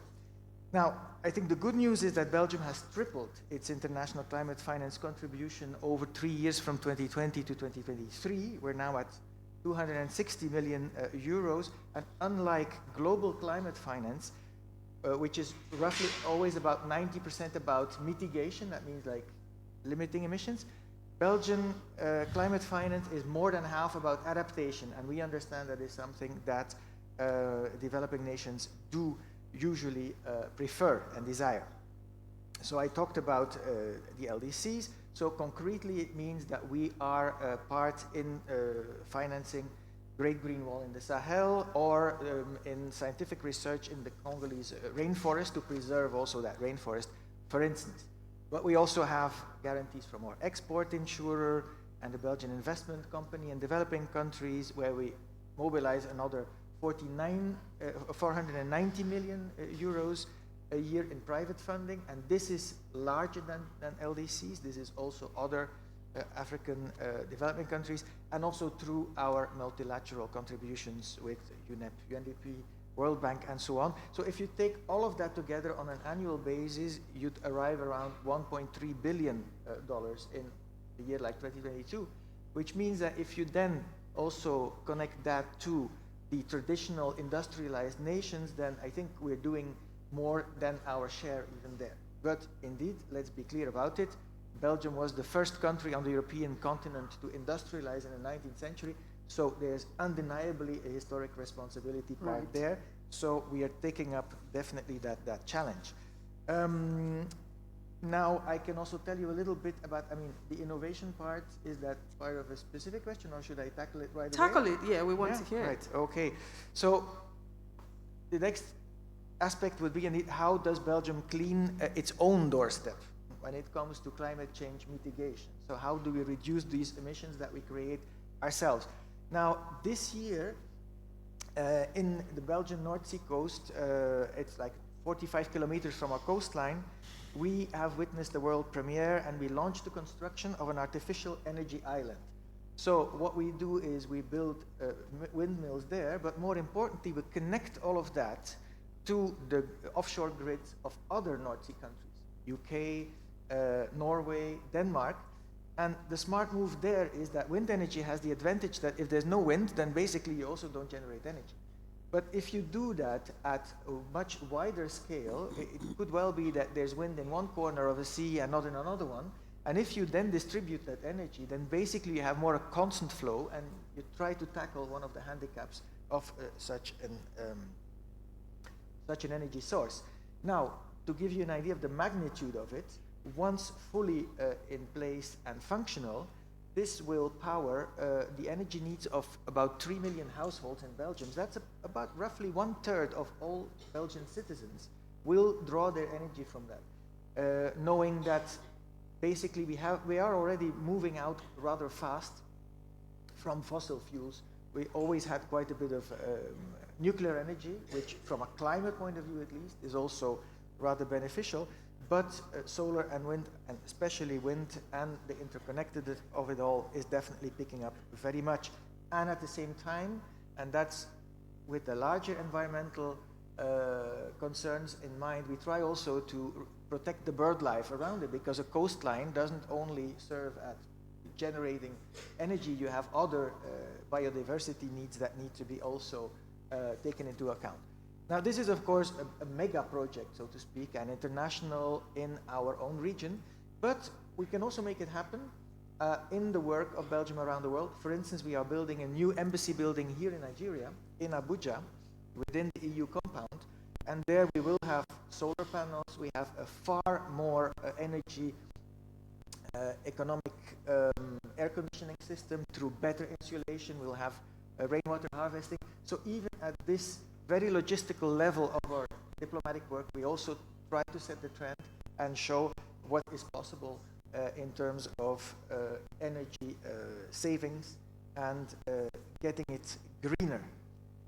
So these are a few examples. Now then, perhaps last, about international partnerships when it comes to climate change mitigation, because it's not just about financing other people's needs, it's also how do you bring together technology and make it work. Now, the Belgian federal government has expressed an ambition to strengthen our position as an import and transit hub on renewable hydrogen. And relevant players such as the Belgian Hydrogen Council, but also the Port of Antwerp-Bruges, which also is present in Nigeria, and this is the second largest port of Europe. They will be a key part in realizing that aspiration. And the port proved its technological excellence by launching the world's first hydrogen-powered tugboat in 2023. And this is a key element in greening the fleet to achieve the port's climate neutrality by 2050. Right. Which is a key moment for all of us. I think by then we really have to have our homework in order everywhere in the world. And the greening of such vessels should be a priority worldwide, because maritime greenhouse gas emissions account for 3% of the global total. And they could rise also much more if no action is taken. But now, bringing this to the international level and to Africa, the Belgian lookout for international partnerships in this field has resulted in a state visit by our king to Namibia, where there is now a joint project, Belgian, German, Danish, Namibian, in using hydrogen as both a maritime but also a land transport fuel, whereby you basically connect solar panels and wind energy available in Namibia, convert it into green hydrogen, and use it for transport by car and by boat. So this sounds a bit like science fiction, but actually, given the right governance environment and given the right co-investors, this could be replicated in many other places in Africa. And I'm thinking of another big coastal state in Africa. Nigeria is one of them. So sooner or later, this could also be worked out in Nigerian ports. So this is a bit of a bird's eye view on what we do, what we can do, and what we can even do better. All right, thank you very much. But I'll come back to you still so that we could talk about more technological transfers that we could do between Belgium and Nigeria more specifically. But I'll be moving on to Engineer Chuks. Engineer Chuks, I want to ask, what role do artificial intelligence and data analysis play in addressing climate change, and how is Microsoft leveraging on these tools? Thank you so much. Artificial intelligence and data analytics actually has to do with harnessing the power of technology to gain deeper insights into data that is available. And the power required to analyze data, the power required to drive AI solutions, they are not really what, when you see organizations and the way they build and roll out their infrastructures today. Take, for instance, the banking sector. Traditionally, every bank you go into, they will have their data center. They will have a DR site. And each of these, they use fossil energy and emitting carbon into the atmosphere. So with AI, the power of AI, we are telling some of these organizations that listen, for you to take advantage of AI, you need to collocate or move your data to consolidated environment so that we can reduce those data center footprints and have them consolidated. For instance, a data center in Nigeria probably built, designed with all the renewable energy in it, we can actually design one that can power the entire infrastructure that is being run by all the banks, all the telecoms, all the organizations working in Nigeria. So when we look at AI and how it's helping organizations to become more efficient, more agile in doing their business, and how it's driving a lot of innovation in organizations, all that talks to me is the connection this makes to the back end, because it is the back end where the power, the compute power, the data can be stored, okay, for you to drive AI at the forefront. Right. So we need to make that connection and telling organizations to listen. If you want to, as you plan your AI journey, also think about how to consolidate your back end, and that consolidation, I will always recommend that you move them to what we call a hyperscaler. Right. Hyperscalers are those environments that have been designed. For instance, if I talk about Microsoft, we're probably the biggest in terms of that infrastructure that we have all over the world. And we are committing, based on a comment made by the CEO, that by 2025, those data centers will be purely based on renewable energy and carbon-free, right. Okay? And this is the house, the powerhouse, the platform where AI solutions are being rolled out to organizations. So power analytics, AI solutions at the front end, they should be powered by, or to be delivered by power coming from hyperscalers that are designed on those renewable energies and that are carbon-free. I don't know whether I'm able to make the connection. Completely. But this is really, when I think about AI and the power required to drive AI in different areas, okay, in the banking sector, in the government sector, in the pharmaceuticals, virtually every area today, the power of AI is bringing efficiency to the way people work. Right. Is bringing better collaboration and understanding of what goes on in every organization. So where is this supposed to take place? The back-end activities at those data centers. And those data centers must be carbon-free, must be based on those renewable energies, those smart grids, to enable us really make the impact we want to make in the global sustainable push for a good economy. Yeah. Thank you so much. Okay, so Mr. Larry, Hollywood, you're big on storytelling. I want to understand how you could use storytelling in educating the world at large about climate change and make all of us to be more proactive towards the effect of global warming. Okay, so your question is how to use storytelling. The fact that I'm here, I flew in from Los Angeles to, and this is my first time in Africa and in Nigeria. I came, thank you, happy to be home. I came with cameras, about 100 pounds of gear. I have been filming since I set foot. I took about a 20-hour flight. I flew for 48 hours to get here. I think that we have to leverage, and I fully agree with the gentleman that last spoke. I wrote a narrative about the use of generative AI and machine learning in the process of storytelling. I flew from LA. If you guys do not know, Los Angeles, California is the seat of film and production around the world. They set the bar and set the standard. But there is another generation of storytellers entering the industry. Those of us who have a grasp and an understanding of technology, maybe in a way that our counterparts did not. The focus is leveraging generative AI and machine learning to create a much more efficient workflow, to produce special effects that would normally take tens of thousands of dollars and months of time. We can do it relatively no cost in days. This is causing a massive change in how film and production is done around the world. I very much represent that generation, the young men behind the cameras, very much represent that generation.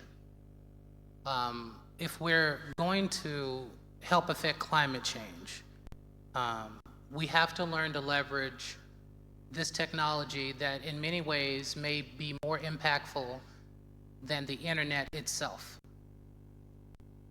If you are not embracing or learning or being educated on generative AI, I would advise you to do so.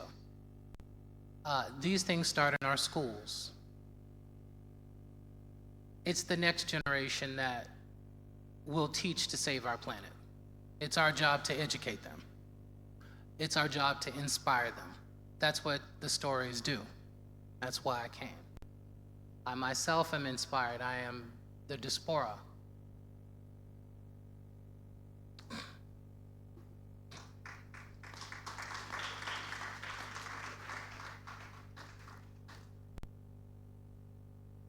Thank you so much, and please keep telling the story. Thank you. So I would like to move to the only female, sorry, let me move so that I can speak her. Yeah. I'd like to speak to the only woman on the panel. It's important that we have women inclusivity because women and girls are the backbone of people who suffer more during the climate. And I want to applaud you for taking your time and being here because women will be the ones that would communicate this better to our children, to the world, and we effect the change better. Welcome again, and thank you for being part of this. So my question to you would be, what role does science and research, so let me introduce you again so that they understand why this question is important. So she's the Honorable Minister for Science, Technology and Innovation Information, Office of the President. So the question is, what role does science and research play in enhancing Africans' resilience to climate change, and how can government better support these efforts? Thank you very much. If I was to answer your question in one word, everything. Because science and technology are the tools which lift us from one level of operation to the next. And if we have challenges at this level of operation, it's science and technology which will place us at the next level where we have overcome the challenges that we created at that level. And so at this moment, from a science and technological view, I want the audience and all of us to know that climate change is not new. Climate change has been happening since the world began. We have always been shifting from one climatic era to another. Of course, what we are facing now is acceleration. Because of human activity, we have made it faster for the change to happen. But what helps us now is how do we, the key words which usually come, how do we adapt? How do we mitigate? Those have been buzzwords in the community of climate change. But I introduced two more terms. How do we thrive? And how do we harness so that we can prosper? And the role of science and technology, especially on the continent of Africa, is unique in that Africa has not had its wave of development. The rest of the continents, most of them have had their wave of development, and it is those waves of development with technology which have accelerated the damage to the climate. And now Africa has to develop in the context of a changed climate. So we must, that's why the reason I introduced the new terms, the three terms, because commonly we hear about adaptation and mitigation. I think Africa needs to focus on how do we thrive? How do we harness this environment? How do we harness this change? Because believe me, there is great opportunity. The opportunity, unfortunately, is not usually visible because we are in panic, we are in fear. But climatic changes, or even just the recently ended COVID pandemic, much as it brings a challenge, it opens new opportunities. And Africa needs to focus on the opportunities. How do we harness this change so that we can thrive and prosper? And it is science and technology which can make us do that. And we can learn from overcoming climatic challenges. For example, a lot of people live in winter. You can't survive in winter without technology. What did they do? They have developed technologies that have helped them from warm clothing to heating in their houses, to air conditioning, to electric blankets, to so many things. Now, the thing is, when you focus on developing technology during a period of overcoming or struggling with a challenge, the technology itself becomes the driver of economic development. Because the most important thing Africa needs now is economic development. And we cannot wait until we overcome. Actually, if we try to wait until we overcome the climate change challenges, we will never develop. So we need to put our foot in the door at this point and begin to develop solutions so that apart from just you having survived that, you also have technology to trade.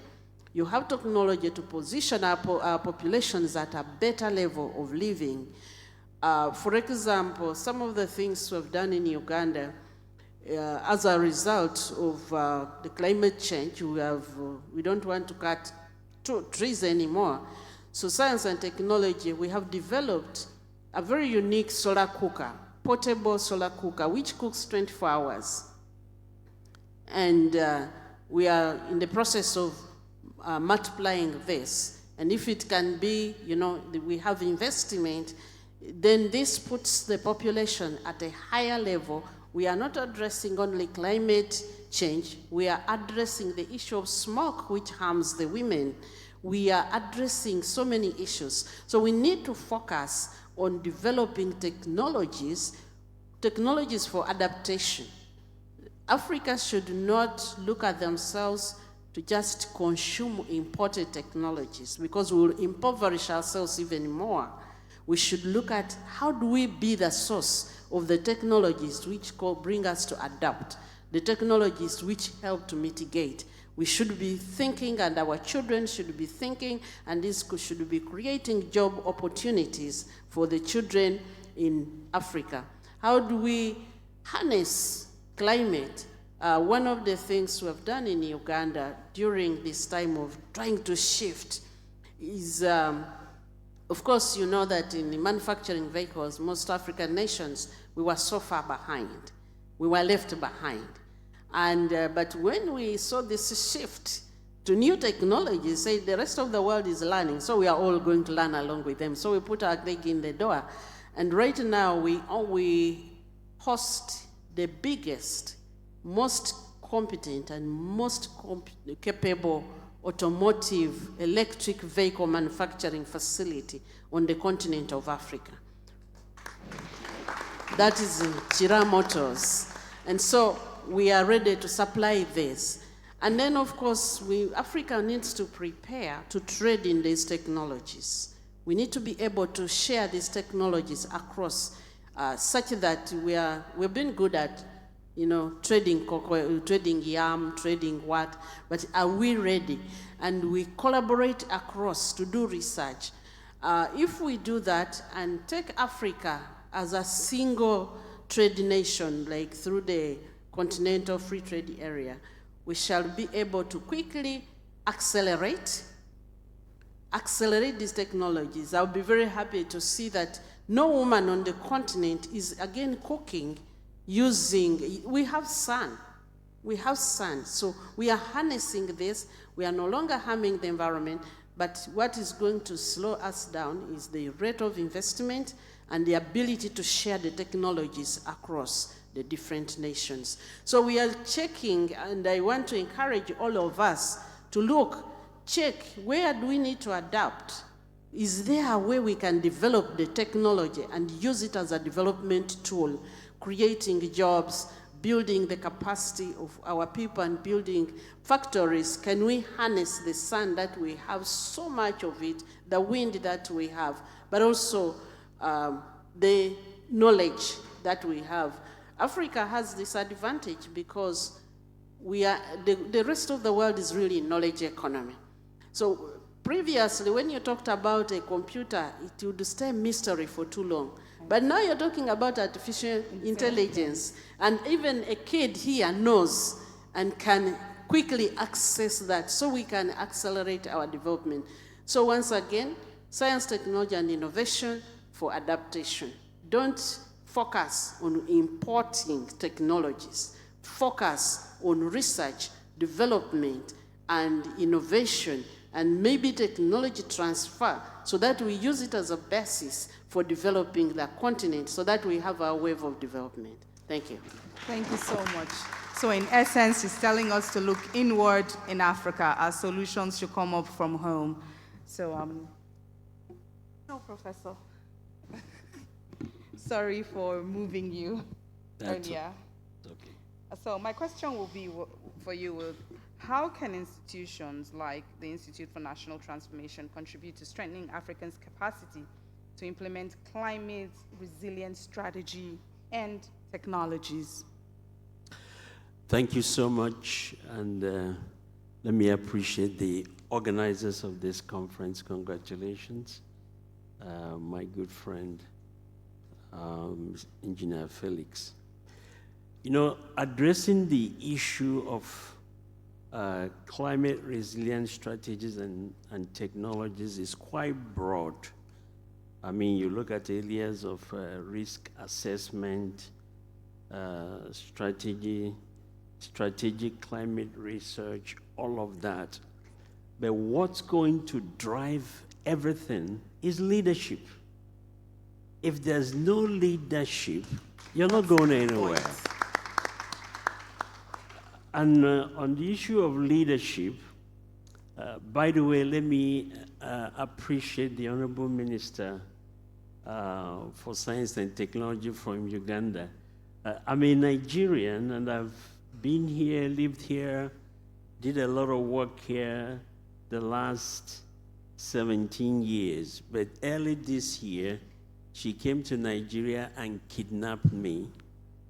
So I'm now living in Uganda, happily kidnapped.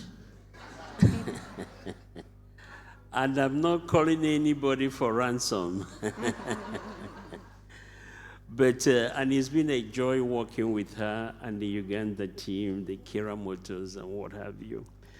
And one of the things I've always had the Honorable Minister say is that God has given every nation 3 resources, and they were distributed equitably. What are those? Human resource, natural resource, and time. Nations that develop are the ones that add value to those 3 things. Nations that deliberately and intentionally add value to their human resource. Nations that deliberately and intentionally add value to their natural resource. And nations that are deliberate in maximizing time. When you look at Africa, all these 3 resources are being wasted. How can you develop? How can you move forward?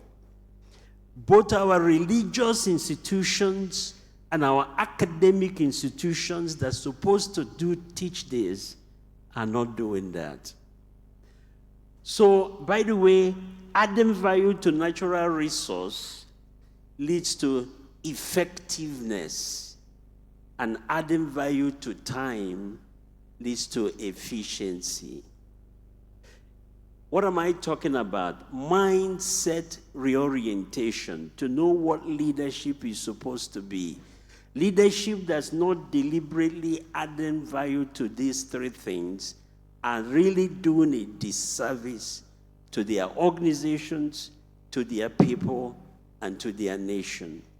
And I don't want to leave that subject without not asking every one of you, how much value have you been adding to yourself? How much value have you added to your environment? And how much value are you adding to time? Sorry to, please forgive me, the organizers. I came here by 9, thinking the meeting will start. It didn't start on time because in Nigeria, we still don't value time. How can you go anywhere? When big manism is more important than time, I'm sorry, you're not serious. You're not a leader. A leader models the right thing that should be done in the society. I have watched this for the past 20 years in Nigeria, and you think we are progressing. Forgive me. We are not going anywhere. That's a leadership issue. This climate change we are talking about, we will finish it, come up with policies that will lack the leadership fortitude to execute it. And it will stay on paper. Africa, enough of that playing around. Let's be serious. Thank God I haven't mentioned any names, so I know I will escape this place. Okay. Now, I'm just talking about what leadership institutions, we must confront these issues, and we must be bold. Number 2, there are 3 factors of success. Number 1, knowledge. We must be deliberate in imputing knowledge to our people. Number 2, character. But the most important thing that will make us succeed in this effort is the environment. If we don't create an environment that holds every one of us responsible, then whatever the outcome of this meeting is, I'm sure it's not going to be executed because nobody will be held accountable for what we have agreed to do. So I think the long run is that it's leadership institutions that must develop the people that have both the competency and the proper mindset to execute. And that's one of the jobs of Institute for National Transformation. Speaking of mindset, one of the biggest tackles, as a DG of Institute for National Transformation, we have had the privilege of establishing the Institute in 8 nations. And that has given me the privilege to understand and understudy the environments in these different nations. And one of the biggest change that we have encountered is mindset change. We are so set in our ways. We want to go back forward, but we're still embracing attitudes that are taking us backwards. So I think one of those areas that we must address is the mindset change that has to move from what I call a hunter mentality, always looking for what is there for me, and forgo that to actually sacrifice, if need be, so that we can move forward. If we can all become sacrificial in our mindset, if we can pay the price, considering our children and their future, then we stand a very good chance of moving forward. Let me stop here. Thank you. Thank you very much for buttressing the fact that we all need an attitudinal change to actually combat the menace of climate change. Mr. Peter, thank you for being a gentleman and allowing the lady go first. My question to you will be, as the CEO of Mandelos Energy, what innovative energy solutions is your company exploring or implementing to contribute to climate change mitigation and adaptation in Africa? Thank you very much, and much gratitude to you all for inviting us to be here, and grateful to my co-panelists for, helping me get to where I am now. Ambassador Peter talked about green hydrogen, and Engineer Chukwu talked about smart grids and clean powered data centers. Larry talked about Gen AI and machine learning. Our dear Honorable Minister talked about harnessing the opportunity for manufacturing and R&D. And of course, my dear professor talked about HR, NR, and T, putting it all together. That's basically what we try to do. So at Mandulis Energy, we look at what's available within a community. So of course, there's sunshine, so we look at solar. But beyond that, we ask ourselves, what do we have even more so? There's food. Where you have food, you've got agriculture. You could have plant material or animal material, which means you've got two types of waste, plant waste and animal waste. So we look at combining those together. So taking rice husks, taking the waste from the jollof to make jollof to jewels. Then going and looking at all the cows you have, looking at the cow dung, making energy from that as well. So what we do at Mandulis is we combine biomass gasification of dried agricultural waste to produce clean hydrogen and methane to power gas engines.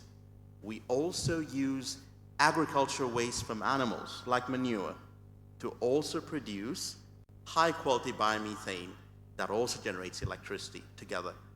The waste from both of those, one produces a high nutritious fertilizer, and the other produces a biochar. Combined, we get an activated biochar fertilizer for the farming communities.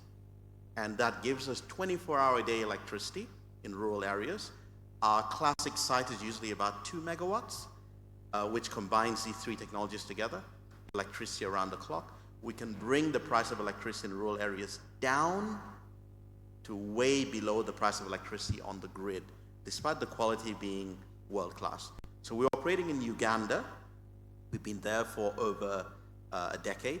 We're now moving into other parts of Africa. So we've raised to set up additional facilities in South Africa, in Botswana, Zambia, and even here in Nigeria. So we're really excited to be sharing the work we do with you all. But the key thing about this is we power rural data centers and rural AI compute infrastructure.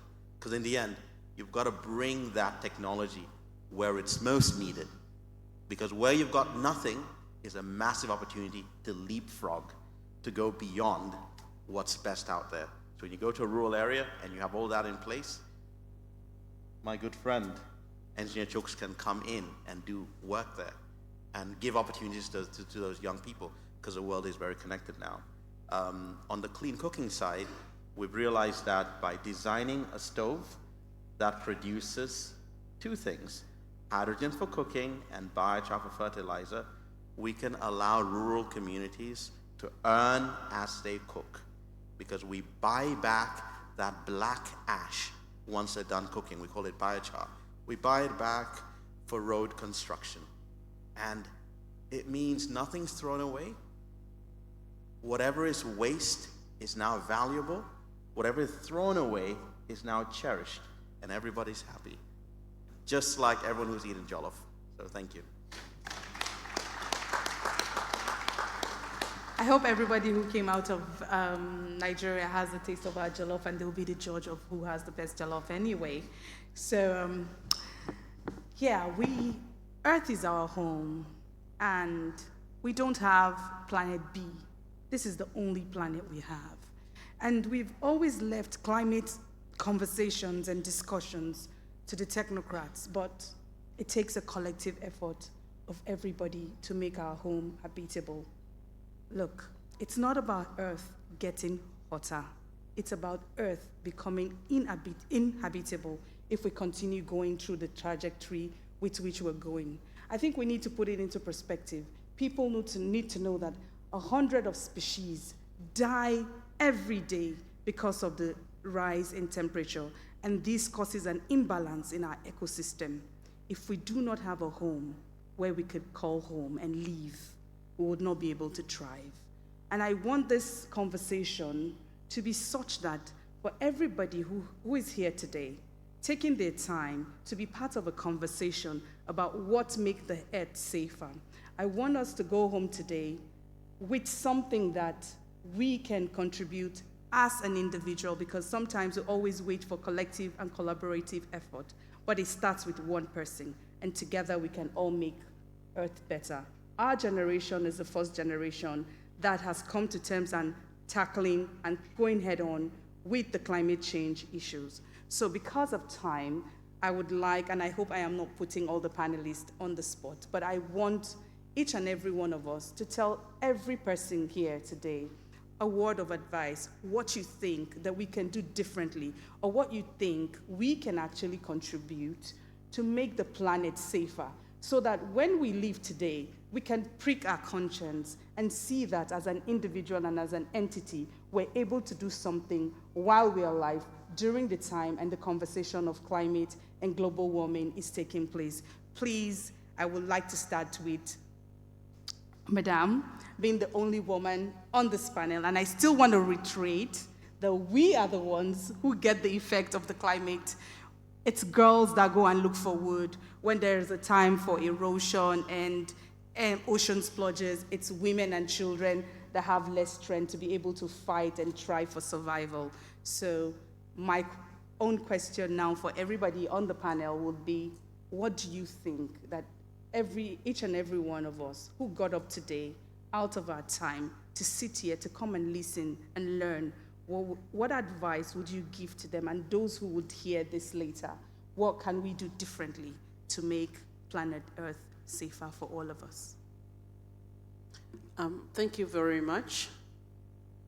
I think, like many things on the continent, many times we delegate responsibility to other people.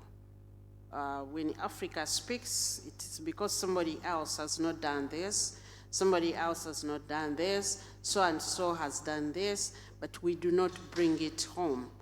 So the first advice is each one of us to think about our actions. What are we doing? Can we own this problem? It's not something which is outside there for another leader, for another nation, for the World Bank, for the United Nations, for foreign countries. It's us here and me here. What can you own today? The plastic bottles that we throw away, the plastic that we burn, the hairs that women buy. By the way, we have developed an organic one from banana fiber. Right. It will soon hit the market. It's biodegradable. Within 45 days, it will be completely manure. So we hope soon we'll hit the market in Nigeria, such that we do not damage the environment from the hairs, that artificial hairs that we have. So as we each take responsibility, one, depending on who we are, those of us who are in leadership, like myself, and I went to, by the way, Professor Nibogu, I went to commend our members of the House. They were here on time. They were here on time. So we want to thank you so much for keeping the time. But for them, what are we going to do today to make sure that in our leadership, we can make a difference?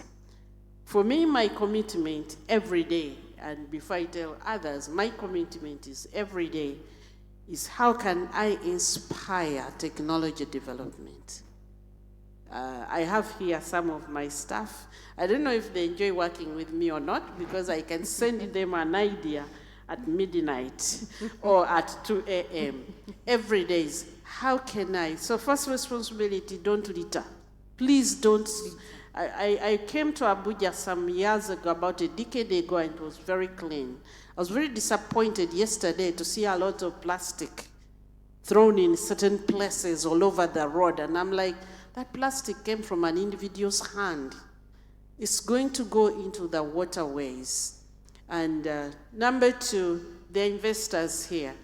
We have technologies that we can scale up, and they can save our environment. They can save and accelerate, but also develop our economies. Can you bring that money? And we do that. Invest in the energy saving or the alternative energies. Invest in the automotive vehicles, the electric vehicles, so that we can stop polluting from the fossil fuels. So everybody needs to pick up from where they are. The ladies, when we say that it's not even about climate first, but where we cook is first health. Smoke kills a lot of women. It cuts off so many years from our lives because we are cooking using those poisonous means of cooking. Let us fight to access clean energy. I want to thank, I think she has left, the lady from Tanzania. Let us speak out for women to access clean energy, such that we do not end up compromising the lives of the next generation. But the first thing is, what are you doing? Can you append a climate saving? And lastly, can you buy the electric vehicles? We have them ready. We have tested them. I think we have over 600,000, and they are made in Africa. And I'm looking for can other countries contribute? Because I've domesticated some of the parts in Uganda, but can Nigeria manufacture for me some parts such that we can do trade, so that I can put those parts? Let's shift into investing into climate smart and climate friendly technologies, and encourage our children to study science and technology. Thank you. Thank you very much. So she said, plastic is a menace. Let's stop using plastics. Women can buy a product they'll be launching soon. Instead of wearing plastic hairs, they have something that's going to be biodegradable from bananas. And then she talked about women also looking inward. Let's stop using coal, firewood, because of the emission of CO2 gases that also harms the environment. Thank you very much for your advice. So I'll move to you, Mr. Peter. Do you want me to reiterate the question, or you have the question? Thank you very much. I was looking forward to this, actually. I was scribbling on stage here. So yeah, I think my answer will be, what do I want to leave behind as I walk out? And this country is a blessing. It's, you've got over 200 million tons a year of plant waste in Nigeria, and even more when you look at animal waste. I'll just look at the plant waste. And my wish is just change of perspective and thinking about what the possibilities may be. That can give you an extra 20 gigawatts of electricity generation capacity, which more than doubles the electricity you generate. That can give you well over 50 million tons of biochar every year after the electricity has been generated. What does that mean? That means you could do 50 kilometers of road, which pay for itself. That means you could sequester over 300 million tons of carbon dioxide. What does that mean?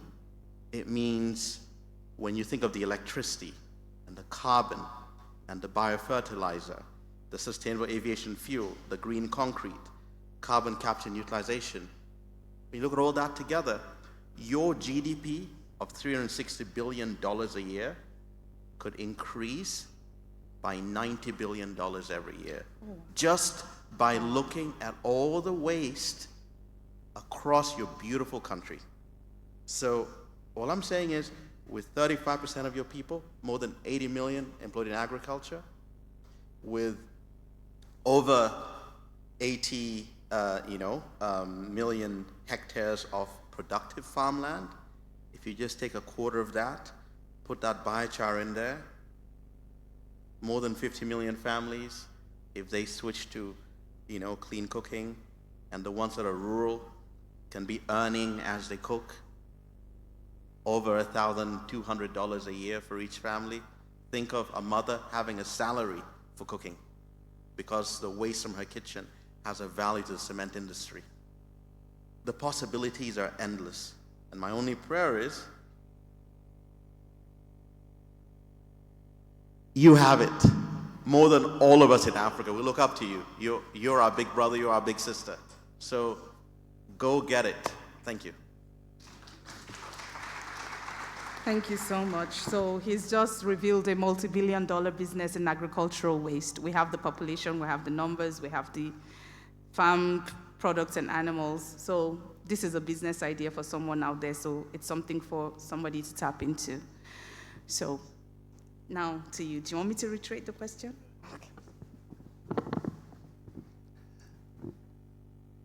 I think I'm just going to circle back on the impact of maybe data analytics and AI once more, on the perspective of how much time we can actually save. Take, for instance, if it takes me 6 hours to prepare documents, and I'm using my system, they are plugged in, and now I decide to use data analytics and AI tools, and it takes me just 30 minutes to get the same job done. I have saved more than 80% of the energy probably I would have used. And I think this is really... Sorry, let me quickly interject. Won't I be accused of plagiarizing? I heard that AI-generated documents are being called plagiarized docs now, if I'm correct. No, I doubt, because there are... No, you will not be accused of that, because there are... AI helps you. Right. Take, for instance, if I go back to Microsoft, there is an AI tool we call Copilot. Right. Copilot is like you as an employee doing what you've been employed to do, but here you have a tool, an AI tool that you can prompt to say, oh, I want to summarize my day. Right. If I attended 10 meetings throughout the whole day, and probably I'm going to spend another 3 hours to prepare all the meeting reports, can my Copilot help me to prepare my meeting reports? So within few minutes, you're done, prepares those meeting reports for you. So this is the amount of time I'm talking about in terms of that we can save. And most times, these times can always be translated to money and power consumption, how much we save. And I think as we talk about a friendly society, eco-friendly environment, is also how we consume the energy that is being generated. If we consume them in a very smart way, efficient way, we can actually conserve more energy for future generations to use. Thank you so much. So meaning, adopt AI today as the way forward, embrace it, because when you embrace AI, definitely you are impacting positively on energy consumption. Thank you. Thank you very much. So I have gotten a new AI tool now, Copilot, so you'd save time, conserve less energy, and your work goes very faster. Thank you. So, Mr. Ambassador, do you want me to reiterate the question, or you just go on to the answers? No, that question was crystal clear. And I think as a panel, we're nicely coming together with a few things. So part of my answer will contain some of the context that came up before. We're nicely coming together also visibly, because my namesake, the CEO, Mr. Peter, is wearing very nice Belgian colors on his tie, so I have appreciated that. Of course, it's also the Ugandan flag colors, so it makes it even more coherent. But now, jokes aside, more about, I heard somebody mention the notion of time and how it can be a challenge here. Well, I was prompted to say, well, time is also a challenge when it comes to climate change for us traditionally industrialized countries. And why is that? I think in our countries, and I think I can speak for Europe, but also North America, you have always, usually these two schools. The people who think that technology will solve most things, and the other ones that distrust that potential and say, no, it's all about lifestyle change. Right. That's why I picked up many things about technology and how it will help us. I'd like to put the needle a little bit more again towards the lifestyle change, because throughout my own experience as a diplomat in environmental treaty negotiations and climate finance and all of that, I've always picked up during that decade that basically, yes, for instance, hydrogen has much potential, but hydrogen as a regular mainstream transport energy source will probably take until 2050 to develop technologically. Whereas we actually have to get our zero carbon solutions for transport in place worldwide by 2040. That's a 10-year lag, and from a climate change point of view, it's an important lag. Because if we don't get the solutions done by 2040, 2050 is when hell breaks loose, and it's actually too late to start rolling back on certain things. So that is a big challenge for all of us. So there are some things where we might also consider taking a few steps back. And that's, for instance, why I was so encouraged when at the Rio Plus 20 summit, I met youngsters from countries where people had never been thinking about public transport. I think it was Saudi Arabia, Qatar, Emirates, countries that have lots of money to spend on all kinds of technologies, but where this kind of conversion into public transport as the most efficient energy and in many other ways had never happened. And there you had some youngsters basically making the case for public transport in their countries. And that's the kind of mindset change that I think we should all encourage to happen everywhere. Because sometimes money and available technology will not do, because it's not going to come up quickly enough. And I heard somebody mention energy, carbon neutral data centers, and it's true, because as much as AI can help us to speed up certain processes, certain AI processes are also enormously voracious in terms of energy. And so we really have to take that into account. And lastly, perhaps, because something the Honorable Minister from Uganda told us about the solar cookers, I think is an extremely good example on how the right choices are so important. Just a few months in my previous job at the Human Rights Council, India brought a resolution about clean cooking stoves. And yes, we all want clean cooking stoves. And of course, we first of all want to save all the lungs and the public health of populations who cook. But then when I looked into the text of that Indian resolution, it spoke about cooking fuels, and I thought, there we go again. This is a country that then now, if with this mentality, would be poised to put a population of over 1 billion, again, on a propane-based solution and not on a solar-based solution, which perhaps from a public health perspective is equal, but from a climate change perspective is still disastrous. So this kind of mentality changes and lifestyle changes are actually important for us everywhere in the world, on whatever continent we are, and so we all have to make those right choices. Thank you. So thank you. So he talked about mentality and lifestyle changes. So instead of looking at blue hydrogen, we should look for solutions that are closer, like using EV cars, public transport, like where other countries he cited have started. I think we've also started doing some of those stuff in Nigeria. Though CNG is fossil fuels, but we use gas, which is a cleaner fossil fuel. The energy industry in Nigeria is actually looking to transition from an oil-based to a gas-based energy.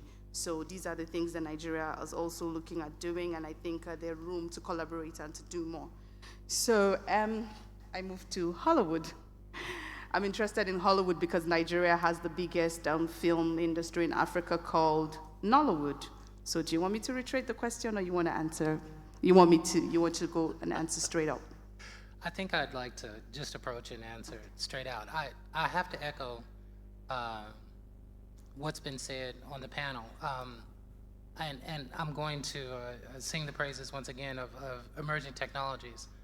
There are companies around the world, and us embracing that technology, but there are companies around the world developing resources and tools that we must embrace.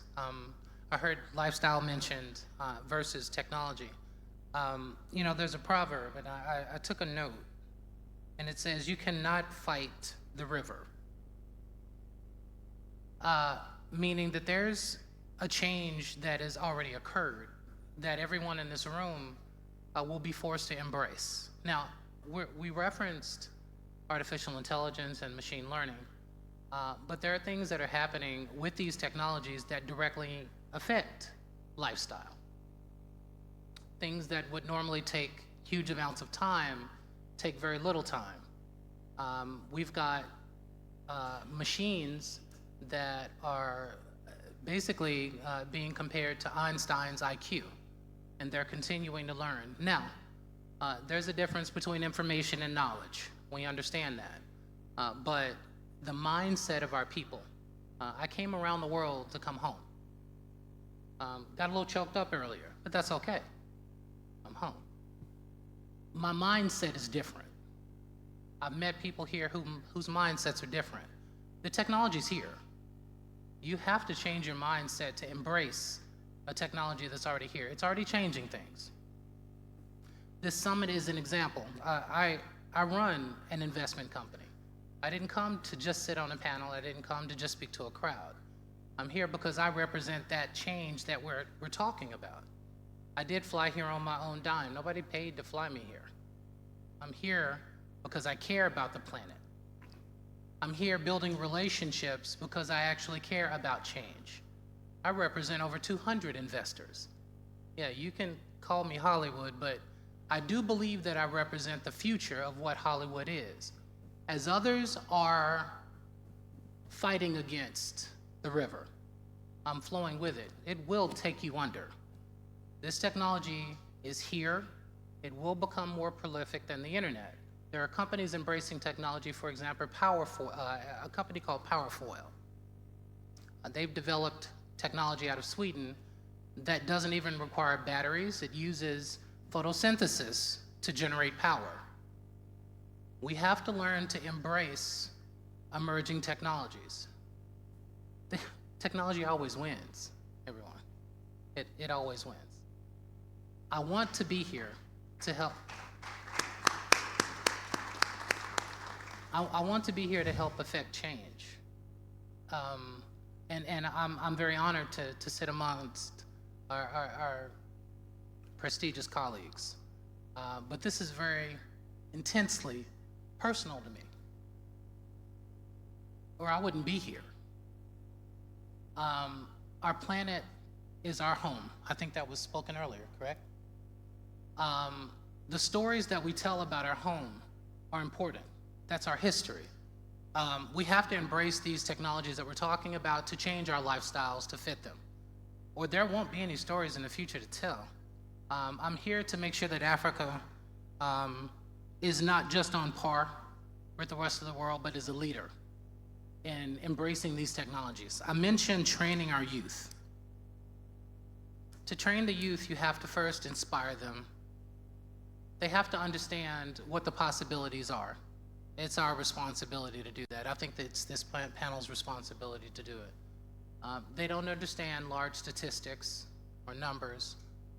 When they go home and they're hungry or they need things, if they have classes and they have to finish their assignments. I have a 19-year-old daughter in college. She embraces technology to fulfill her responsibilities. It takes her a fraction of the time that it takes her classmates. She also helps me run my business. She leverages the technology.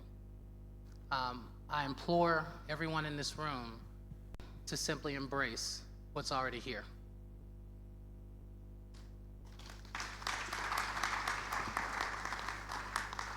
So thank you. So in essence, he said we should leverage on technology and train the youth. So finally, Prof, your turn. Again, thank you for inviting me here. Everything I have heard, talked about here, is going to take leadership. It's going to take leadership. There was a book that was written quite a number of years ago now. It's called Good to Great. How do you go from good to great? And they listed 3 critical things that must happen. Number 1, you must develop disciplined people. Discipline, character is more important than competence. If you get people who have character, then you can mold them and give them the competence. But when you start with people with competence and lack character, their pride in their skills will make them not to change. We need leadership that would deliberately mold the future leaders. Give them the character and then the competence to achieve this. We need to, and this leadership is not just at the national level, it begins at home. I was talking to a group of proprietors this morning during the fellowship time. I told them we are no longer transmitting to our children what we were given. The character emphasis, we're no longer doing that. And now we are producing children that don't look like us. I want to challenge every one of us at whatever level of leadership. Let's be intentional in raising the next generation. I just left Uganda where I'm training 100 youths. I've locked them up for 21 days. I told them either you become someone or I kill you. But the beautiful thing is that they love the killing, you know? So let's really be intentional. If you don't have the right people, you will never achieve your aim. Leadership is most important. Thank you so much.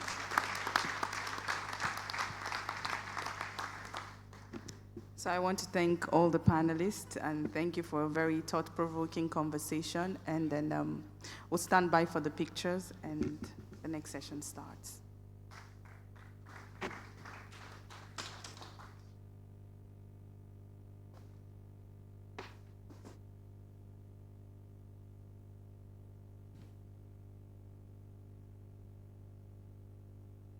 All right, thank you very much, ladies and gentlemen, for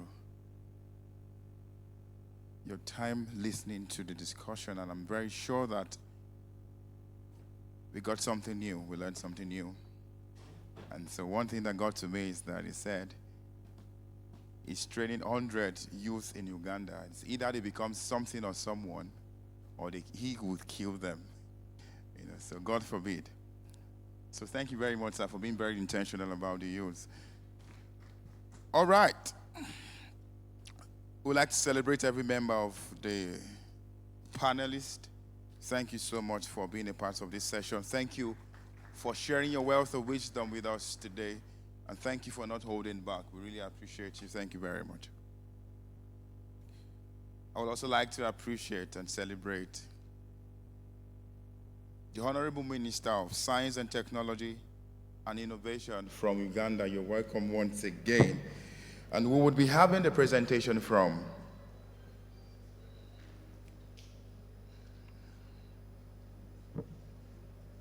the DG of Climate Change, representing the Minister of Environment. Very shortly, please just hold on a bit. Very shortly, ma'am. Just hold on a bit. Oh, I was just recognizing you to say thank you. Please help me give a round of applause for her. Please be careful. I was just recognizing you again, for that wonderful session. Thank you very much. And just to re-recognize the DG of Climate Change, to let you know that very shortly you'll be having your presentation, because we know you're pressed for time for a new assignment you have to take up. Thank you very much. But before we do that, I'd like to call forth Made in Nigeria to have a short presentation before we have the DG Climate Change give our presentation, please, for the want of time. But whilst he comes, I'd like to let us know that as we anticipate the dinner session for tonight, the networking session you had today was just, let me call it the tips of the iceberg. So you would like to have something more robust, please come for the dinner, if I'm correct, 6 p.m. tonight.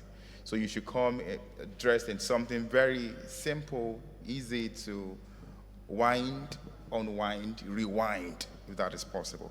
Please help me make welcome Made in Nigeria as he comes to make his presentation. Are you ready? Please come up.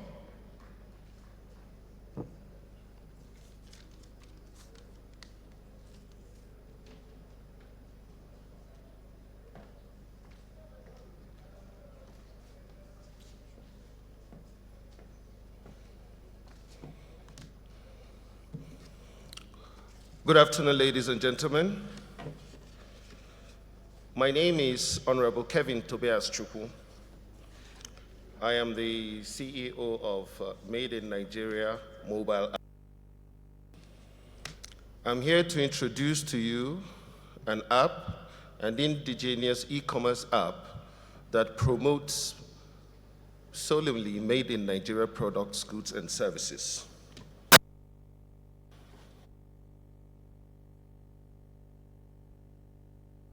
Why is Made in Nigeria special?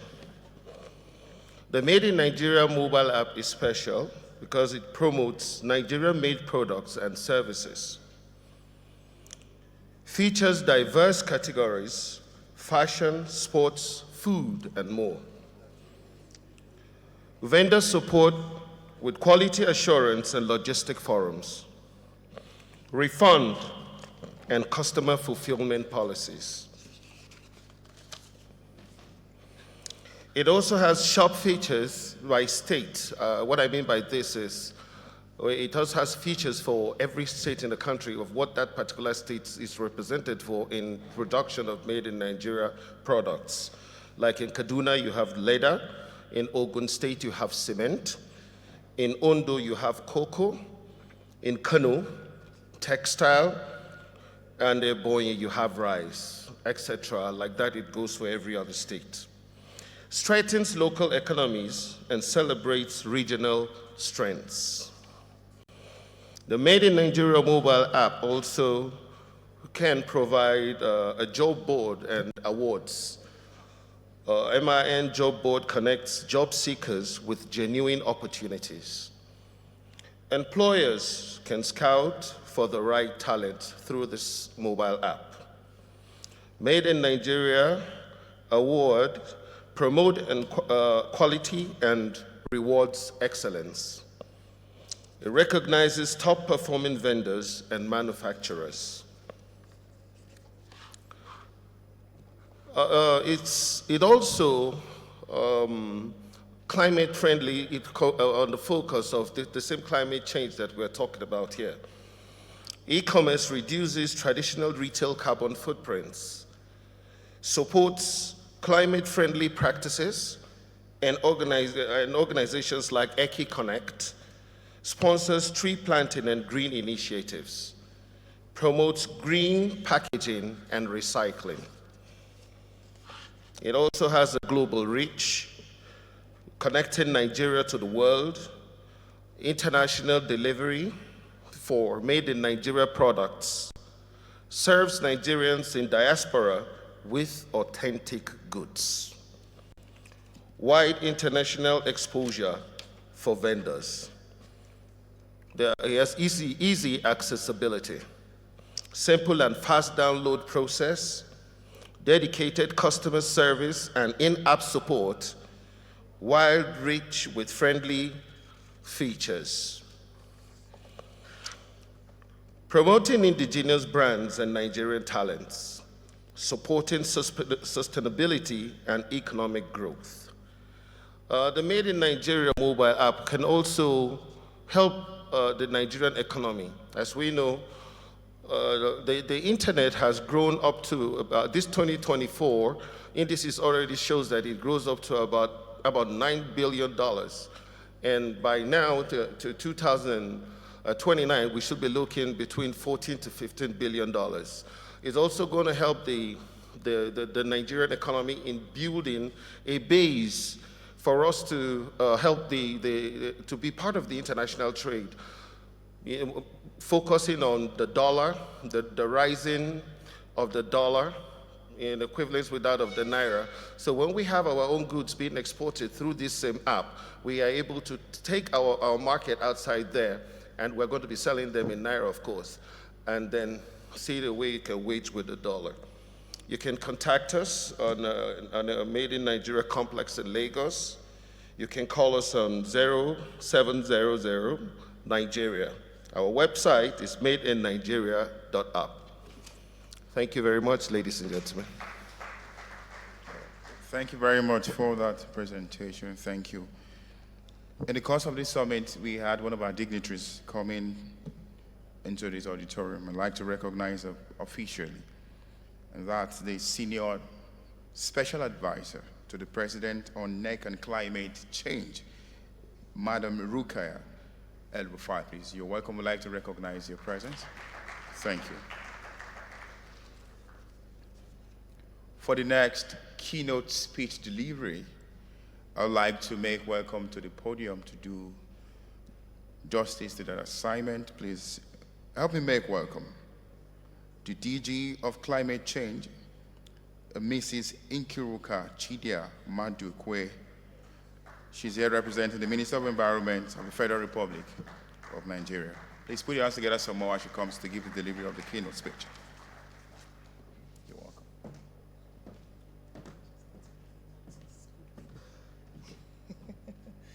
Good afternoon, everyone. Standing on all existing protocol, good afternoon, all excellencies. Just a bit of correction. It's actually goodwill. The second correction is that I'm not married to my father, so it's not Mrs. Thank you for that. I wanted to say that I want to thank the organizers for this very important conversation that we're having. Really, thank you so much, Econite. Yes. Because being able to see the level of people who have sat here and spoken to us about the different things that is being done. So I'm going to get straight to the conversation. So good afternoon, Your Excellencies, distinguished guests, and standing all the existing protocol. I bring you regards, warm regards from the Honorable Minister of Environment, who is currently on his way to COP16. So he sends his apologies. And he wanted to be here in person, but he's on his way to Saudi Arabia for COP16. And it's very important we talked about that. And the first keynote speaker talked about the impact of desertification on the northern parts of Nigeria. And those are the conversations that we're going to have at the COP16. So it's important that he is there. And he's directed that I represent him and share his goodwill message. The global climate crisis is identified as an existential threat that is impacting on livelihoods, economies, societies, basically every facet of life. Nigeria is situated in one of the global hotspots of high human vulnerability and continues to experience the adverse impacts of climate change, namely droughts, rising temperatures, erosion, deforestation, flooding, and desertification, and increasing sea levels. These impacts are further exacerbated by prior existing vulnerabilities, such as high rate of poverty, exposure to security threats, leading to massive displacements of persons, property, loss, migration, and disruption of economic activities and normal functions of the society, shrinkage of the Lake Chad, inadequate access to basic and essential services, such as water and electricity. A huge population of over 220 million, projected to reach over 400 million by the year 2050. And approximately 70% of this population dependent on climate-sensitive livelihoods, such as smallholder farmers, pastories, and fishing communities. And such, it is evident that the business-as-usual approach to tackling this catastrophe would no longer cut it, more so as emphasized by the COVID challenge, where countries began to see the need to infuse innovative pathways to addressing climate change. Indeed, Nigeria is not waiting behind. At the core of His Excellency, Mr. President's renewed hope agenda is the drive towards accelerating a climate-resilient Nigeria. Need now I remind you what these priority areas are, and you will see very well that it does align.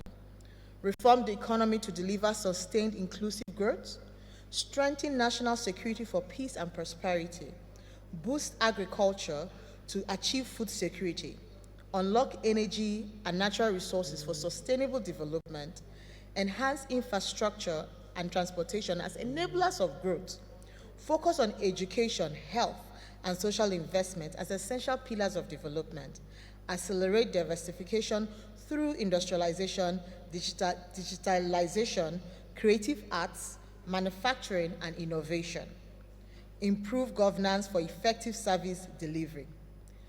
And in this renewed hope agenda, we can see clearly that the government is moving towards accelerating a climate-resilient Nigeria. And indeed, the conversations that we've had here does fit into what has just been said. For us as a country, one of the things we've also done is we have the circular economy policy that touches on waste to wealth. Through the circular economy, we are also encouraging the informal sector to take advantage of the wealth that is abundant in waste, to also reduce reproduction of resources and make use of what we term as waste. We also have the clean cooking policy that talks on how can we leverage on clean cooking mechanisms for the country. We are now including health in the revision of our third generation nationally determined contribution known as the NDC 3.0. Talking about the carbon market, Nigeria has a draft policy on the carbon market, the manual of procedure, and we're also working on the regulation as well. And in the coming weeks, you'll be getting invitations from us as the public to help us review that stance. Innovative pathways, and we're talking about greenhouse farming. So you have a number of persons thinking about how do you do climate smart agriculture. You have groups of people talking about greenhouse farming. You also have persons working on early warning system in collaboration with NIMET. Also the Project Evergreen, manufacturing of renewable energy technologies, climate adaptation technologies, and green solutions, and of course the jobs. Focusing on private-public partnerships to ensure that we drive this conversation forward. All hands are needed to accelerate the fight against climate change. The private sector funding is a crucial component to this. And so when we talk about, and one of the things I'm very excited is when I just sat here and I listened to what everybody else said. There's so much that public funding can go, but there's so much farther that private sector funding can go. And so one of the things we're talking about is, and let me explain what the Project Evergreen is. The Project Evergreen is an understanding that it's very expensive for us as a country to import renewable energy solutions. But what are we saying? Come and manufacture them here in Nigeria. And so we're saying that the renewable energy solutions, manufacture them, the EV vehicles, and I'm so happy I heard what the Minister of Uganda said. As she said, can we do some components and then we have that trade? Can we also have Uganda with their companies come to Nigeria and manufacture this here as well? In that way, you see that there's jobs for the people, job for the young population that we do have, opportunities for innovative ideas. And this is the time, now, not tomorrow. The time to tackle this. And I'm so excited that I heard about the different forms of innovative agricultural practices. How can we move? How can we change the technology? How can we use technologies to ensure we have adaptation, to be able to adapt? We're talking about clothing. We're talking about the fashion line. We're talking about the clothes we wear. We're talking about the houses we live in. We're talking about the water we drink. We're talking about adaptation using technology. And I'm so excited about this generation that we have. We call them the Generation Z, or we call them the Generation Alpha. And these are young people, young women, young men who are on fire with passion and knowledge of what it is they can do. We talk about leveraging on the creative industry. And so again, I'm saying that climate change is not one man's business. It's not one entity, but everyone seated here, every person on your seat is necessary to drive this conversation. And I love what it is I heard. How can we move it from dialogue to action? And one of the things I'm looking at coming out from here is how can we identify clear pipeline of projects? And I heard what the first keynote speaker said. We have a very varied issues. How can we identify clear pipeline of projects? And that's where the private sector will work in. Thank you very much for your time, and God bless us all.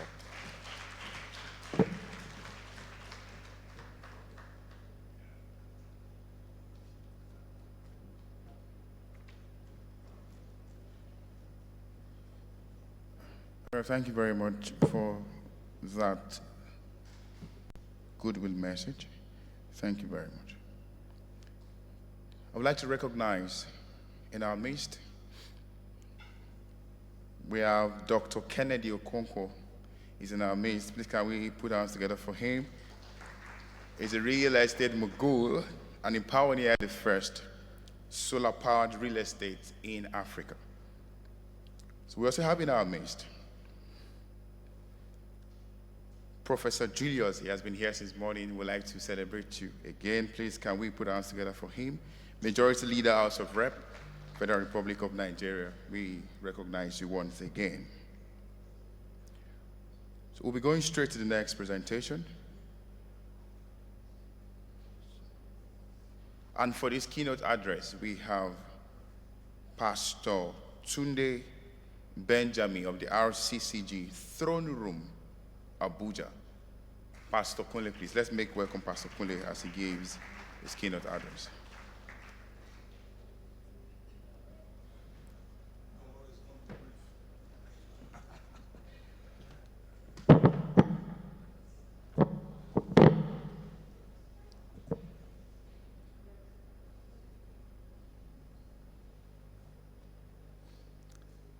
Thank you very much for this opportunity. Ladies and gentlemen, esteemed guests, and all gathered here today, kindly permit me to stand on the existing and established protocols as I deliver a keynote message titled Faith and Stewardship, Nurturing Creation for a Sustainable Future.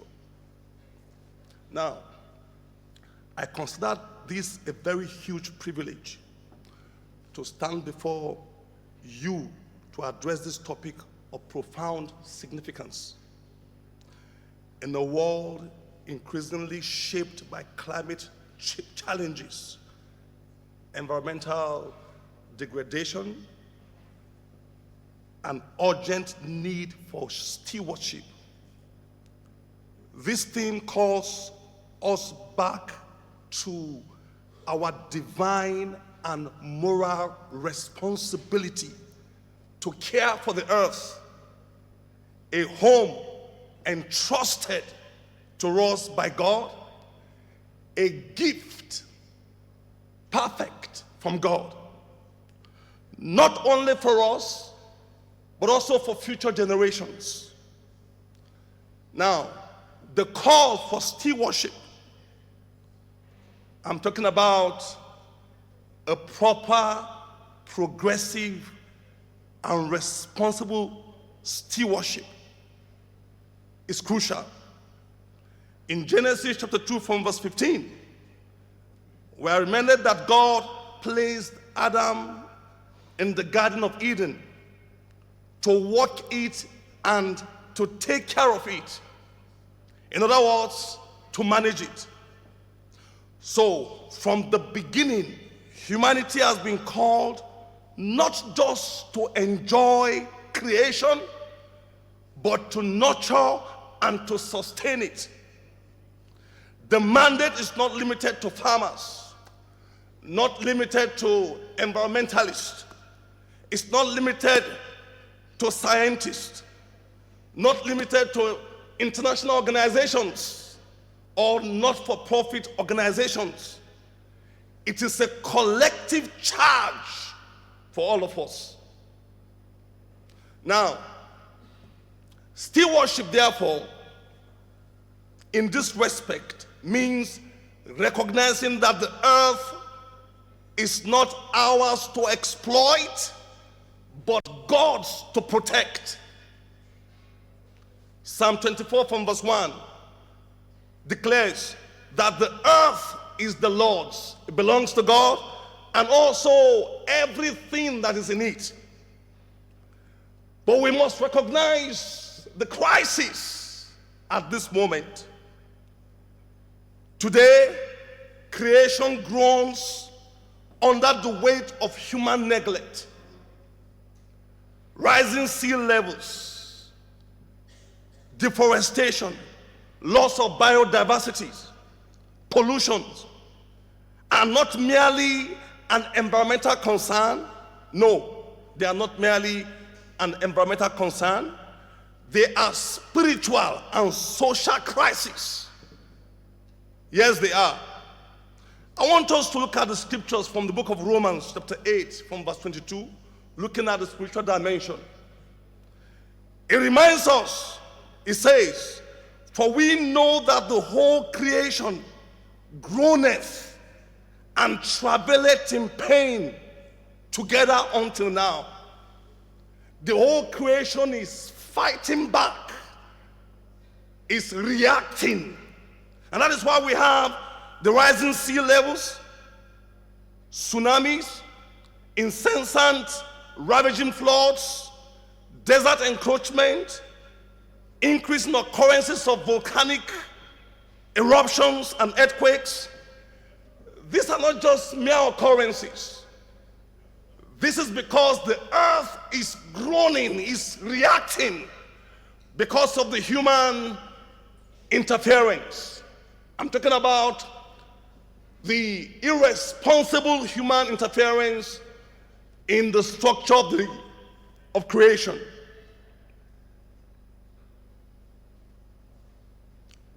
Tree felling, mining, exploitation of natural endowment, fracking, for example, and even these EV technologies, EV cars. I also believe that aspect of technology should have to be handled responsibly. Because you see, lithium is the energy for now and also for the future, and it's what is being used to power the EV cars. For you to get lithium, you must mine. Right now, even in our country and many countries, of the earth, we see mining activities being heightened. Holes, craters, cavities are being dug into the earth crust. It is good. EV cars are fantastic. But then the mining will have to be done in a responsible manner that will not cause further problems or further challenges or crises that exist. So it says the whole earth is groaning, is reacting, waiting for what? For manifestations of the sons of God, waiting for humanity to fulfill the role of restoration. Now, every system that is sustainable runs on a balance. Every system. Now you are seated on these chairs. It's not falling because it's balanced. This roof is not falling over us because the forces are balanced. So also is creation. The balance has been tilted. And that is why we have we're experiencing the consequences of these actions. 2, the societal impact. These issues disproportionately affect the most vulnerable, the poor, the marginalized, and future generations who will inherit the consequences of our inaction or actions, as the case may be. May I just briefly take us through, the role of faith in sustainability. The role of faith in sustainability is very crucial. Faith gives us a unique perspective on sustainability. It reminds us that creation is sacred. Each part of creation reflects God's glory. The heavens declare the glory of God, and the firmament showeth forth his handiwork. We are caretakers, not owners. We are guardians. We are keepers. We are custodians of the earth. We are not owners. May I just say something before, because I know the gentleman is here waiting, before I conclude.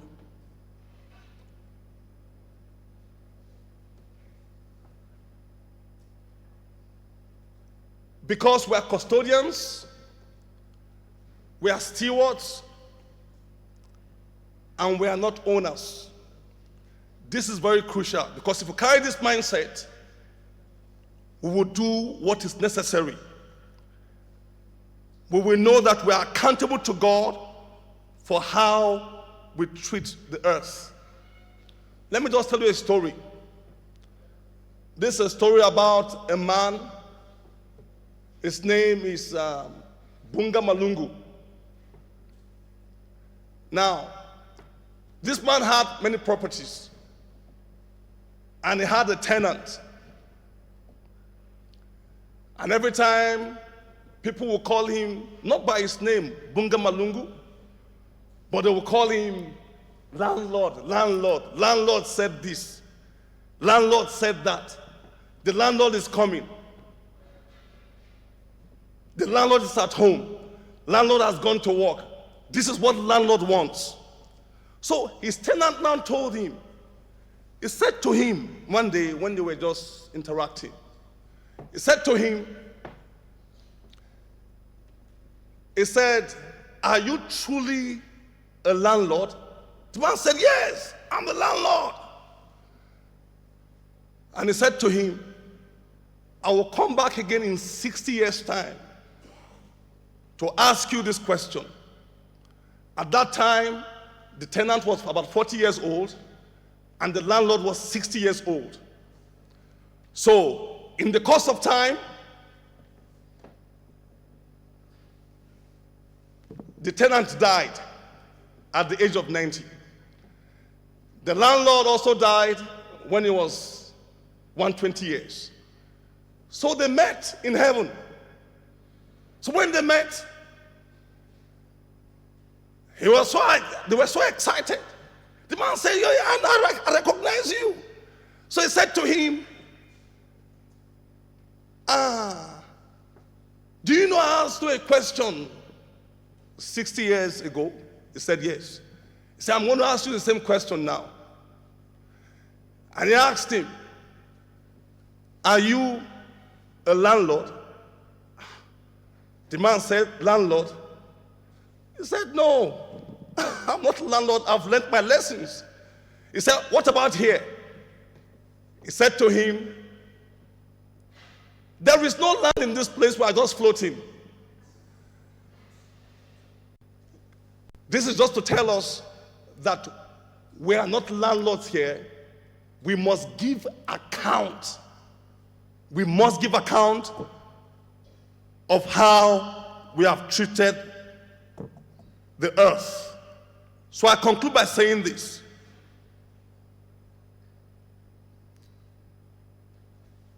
Let us cast a proper and comprehensive vision for a sustainable future, a future that is right. The Bible says that we are to replenish the earth. Humanity walks in obedience to replenish the earth and not to deplete it. To replenish the earth and not to reduce it. to replenish the earth and not to exhaust it, to replenish the earth and not to decimate it. To replenish means to renew, and this mandate has been given to us in Genesis chapter 1 from verse 28. And may I say that we owe not only our generation, but the future generation a sustainable creation that will last forever. We owe them not as a favor, but as a duty. Not doing them kindness, but as an obligation. May God bless our efforts and cause us to do the right thing at every point in time. Good afternoon, everyone. Thank you very much. Thank you very much, Pastor Tunde, for that keynote speech. Thank you very much. For the want of time, I would like to quickly touch a couple of things here on the program. So as we await the Honorable Minister, Science and Technology from Uganda to return for a speech, I would like to recognize Dr. Gudi Etta, member of the Governing Council, National Open University of Nigeria. I would like to recognize you. If you're here, you're welcome, sir. In our absence, we'd like to welcome, as we proceed. Please, I'd like to say at this point that we have preparations for the dinner, which is very excellent and executive. So we'd like you to come fully ready. It's a feast, and we'll have everyone here. We admonish you to be a part of that dinner. Please come prepared, just in case you had plans to fast. It's a good place for you to break your fast. So please, we have all things ready for you. Please just to admonish us to be a part of that dinner. And it also doubles as the award segment for this program, where persons that have done a couple of things in the past and well recognized in their impact concerning climate change. Just a minute.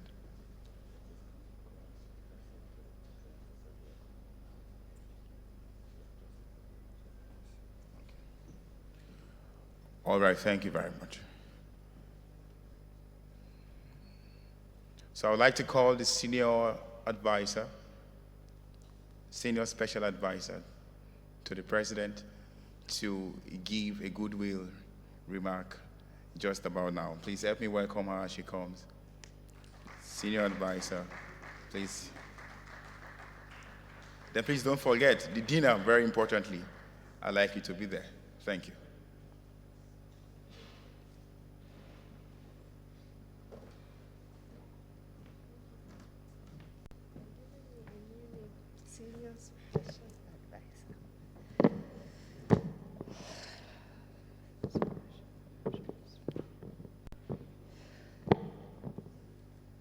Good afternoon, distinguished ladies and gentlemen.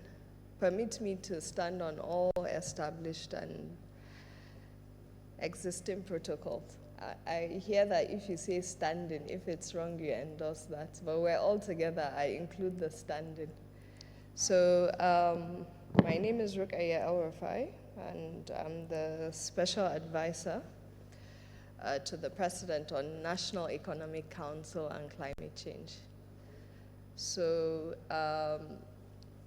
having been a sustainability professional for a while, I believe that, you know, climate action, collective climate action that brings about a paradigm shift, because we've been on this for a while, and you'll all agree with me that science is still showing that we have way more to do. I believe that it requires systems thinking and systematic thinking, from the strategies at a company level, to the country plans, to the finance, to the technology, to the cultural change, which I've heard Pastor here touch on from a faith perspective. And also I'm very excited to be here, because what this very event and EquiConnect brings on is the technology aspect, which is exciting. Because there's a technology, finding the scalable and cost-effective technology, that is what will help us to actually solve the crisis. And not only that, you know, the financing as well, because I hear there's going to be some investment presentations on investment pitches and all. So I would like to congratulate the organizers of this event in convening and bringing together stakeholders.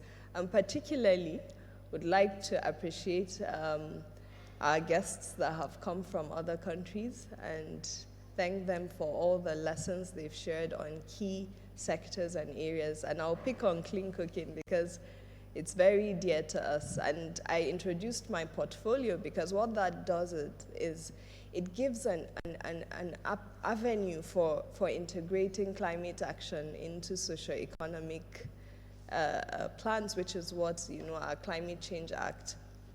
I believe that in future, climate, ESG, and sustainability will not be in silo. It's something to mainstream and embed. And when you look at the statistics in Nigeria, I think the science is over 60% cook with firewood, over 60%. And some say it's even as much as 70%. And with the current cost of living crisis, that has gone up. It's gone up substantially. So, you know, it's something that we are trying to take under the auspices of the Human Capital Development Program that is chaired by my boss, my principal, the Vice President of Nigeria that also chairs the National Economic Council, His Excellency Senator Kashim Shettima. He holds it very dear to his heart. Just now, I'm sure many of you saw that I kept chatting with the DG and we were just talking about the importance of having a clean cooking transition plan.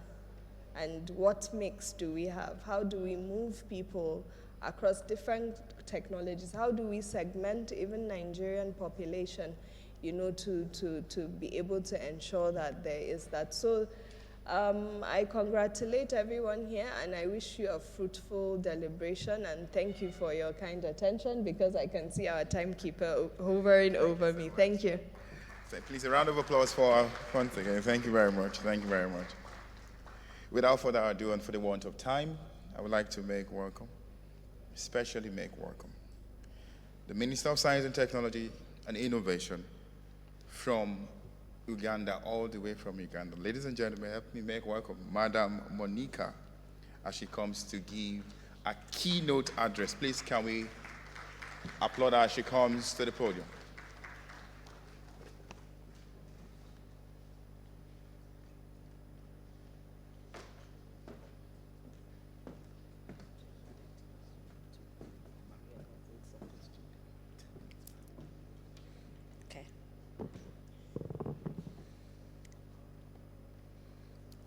Thank you very much for your kindness for having me.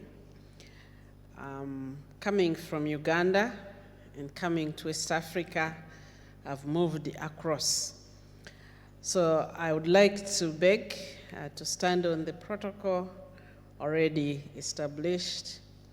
And really, I'll just move through a few slides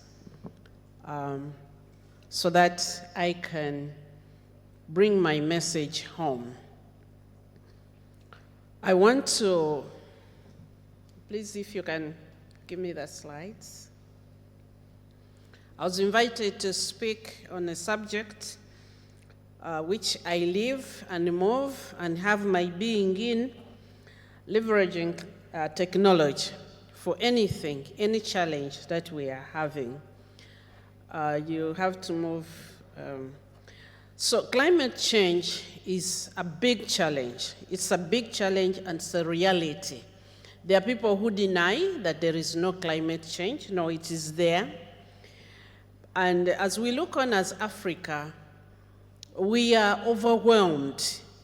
Africa contributes at the moment very little to the greenhouse gases, very little. Actually, if you shut down Africa's operations, the pollution will still continue, possibly at a higher rate than where we are. At the same time, Africa is faced with the challenges. But what I want us to know is that behind that massive look of challenges that are presented to us, there is a lot of opportunity hiding. And if we think right, if Africa thinks and acts right at the moment, then we are going to emerge as winners. But if we take things as business as usual, then we are going to deteriorate. We are going to go down further. Next slide, please. So in my remarks here on the panel, I mentioned the 5 different things that we recognized or we have categorized as Africa in our response to the challenges posed by the climate change. 1, we will have to adapt. We can't continue as business as usual. And 2, we will have to mitigate somehow.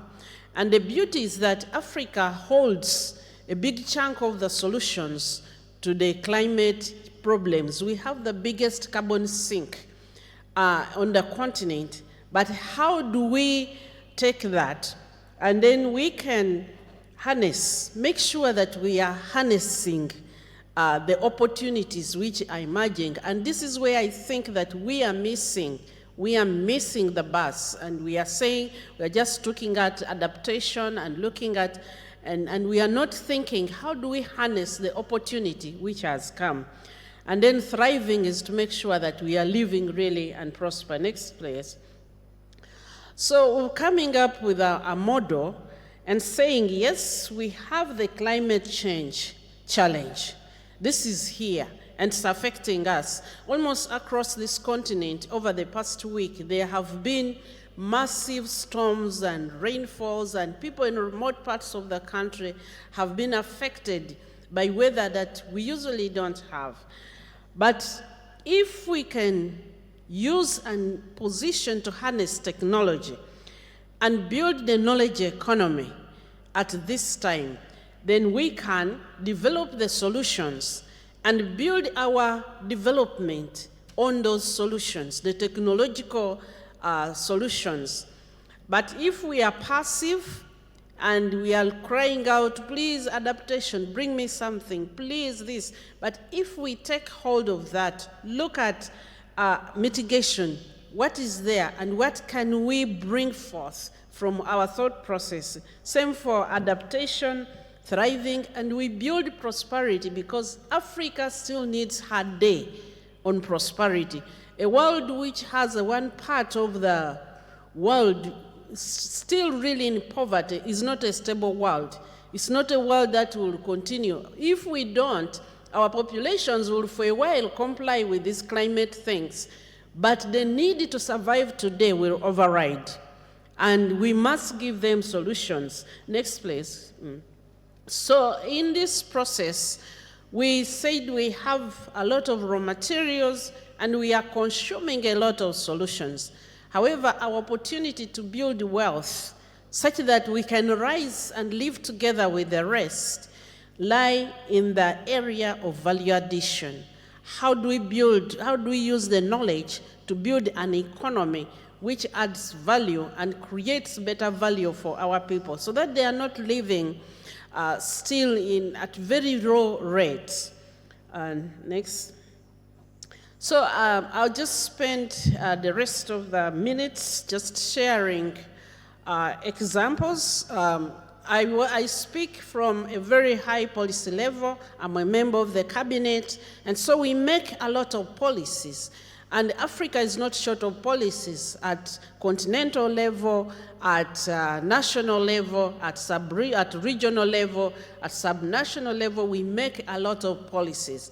What we need now is to begin putting things down on the ground as examples. Small things that work, that we can then multiply.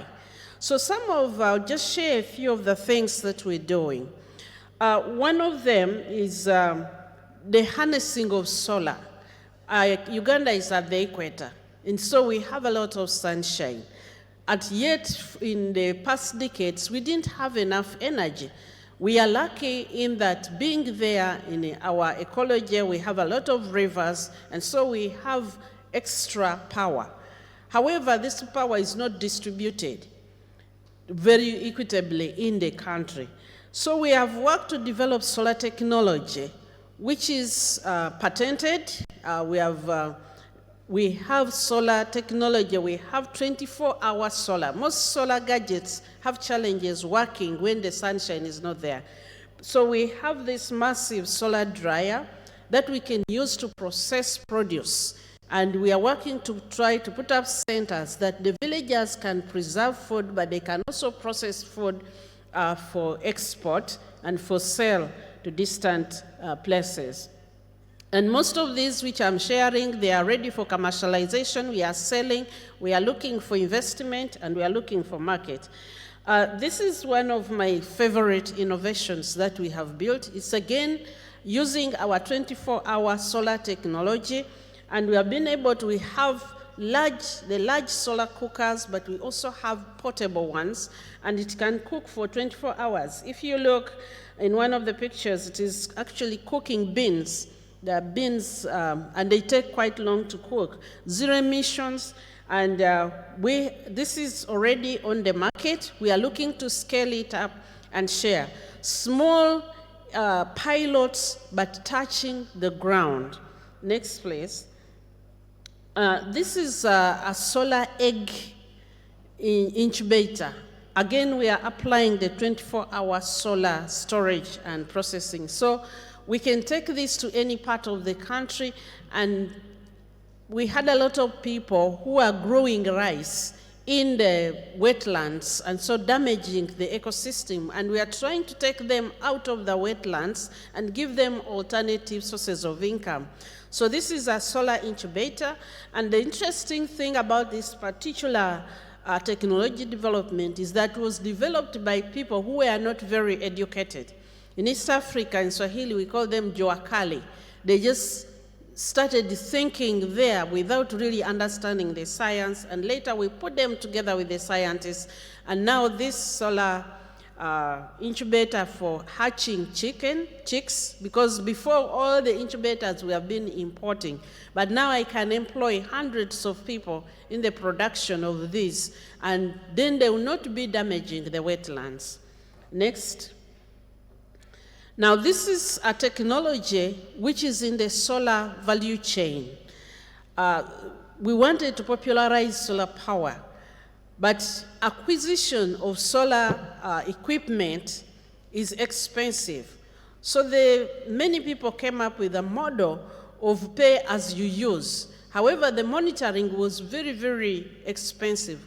So we developed the IoT, an IoT platform that enables companies to come and install for you power, and you pay as you use. This technology has been developed in Uganda, and we are marketing it actually. So we are able now to enable many people to get solar. So we have leveraged the value chain of solar. Now, this is to deal with plastic. Plastic is a menace. And many countries have been caught between whether to ban plastic or to continue, and then they don't know. Some countries have taken different policies. So we do the recycling of plastic. And but then what do? It ended up in our rivers, it ended up in the soil. But right now when you go, you hardly see plastic, because we put money at recycling of plastic. And one of the high-end outputs is 3D printing. So we have locally developed the technology for 3D printing. We build up 3D printers ourselves, and they can 3D print using plastic waste, and we make other products out of it. Next. This is another one of removing plastic. So people collect the plastic, we pay them per kilogram. There are these projects, and then we make other usable products like floor tiles and this is already, the research phase and prototyping phase has ended, is entered into commercial production, so you can have your floor tiles from the recycled plastic. Now this is the one that I talked about. The hair extensions being used are from banana. Uganda is one of the biggest producers of banana. It's our specialty food. And we use now the banana stem and extract the fiber, which is actually very, very good. Ladies, this is very good. And the issue is you get tired of it, you throw it, 45 days, it's finished. It's not there, it's organic, and it doesn't have harmful chemicals to the environment. This is brushes, shoe brushes, and brushes for anything that you use. Now, the beauty about these brushes is that the bristles are not plastic. They are made from cow tail hair. The hair which is on. So we collect the cow tail hair and it's replacing the plastic. So it's biodegradable. And it is, you know that many times you buy a brush, shoe brush, after 3 months, you have to toss it away and get, so now this is biodegradable and we can recycle the wood. Next. Now, that is at that technology level. But we have also gone into using deep tech. We have a lot of children. 70% of Uganda's population is 25 years and below. And so they quickly understand technology. And many of them are educated. We have free education from primary school up to high school, and some go up to university. So they are very educated, and they can jump on and latch on the technology revolution. So we have established Deep Tech, a Deep Tech Center, and we have a lot of support. We have a lot of collaboration with the people from Nigeria, people from the US, people from all over. And we are building AI scaling and prototyping, electronics, R&D, and manufacturing, BPO skills, and software engineering, and also climate tech. With climate tech, we are developing solutions for quantifying and monitoring our carbon credits. Because now somebody, I want to know how much carbon credits do I have in Uganda, I have to import tech for that. But we are developing that so that we can be able to quantify and monitor our own carbon credits. The big one is harnessing the national e-mobility priorities. Uganda has been importing end-of-life vehicles, import the fuel, and import everything that goes into mobility. But we have developed, and this is one of my most advanced and mature value chains in the country. We make those buses. They are mature technology, and we have actually put them on the market. And if you can play for me that small video, I will end with that. This is the factory. It's a state-of-the-art factory for these buses.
And all this factory is powered with green energy, either hydro or solar.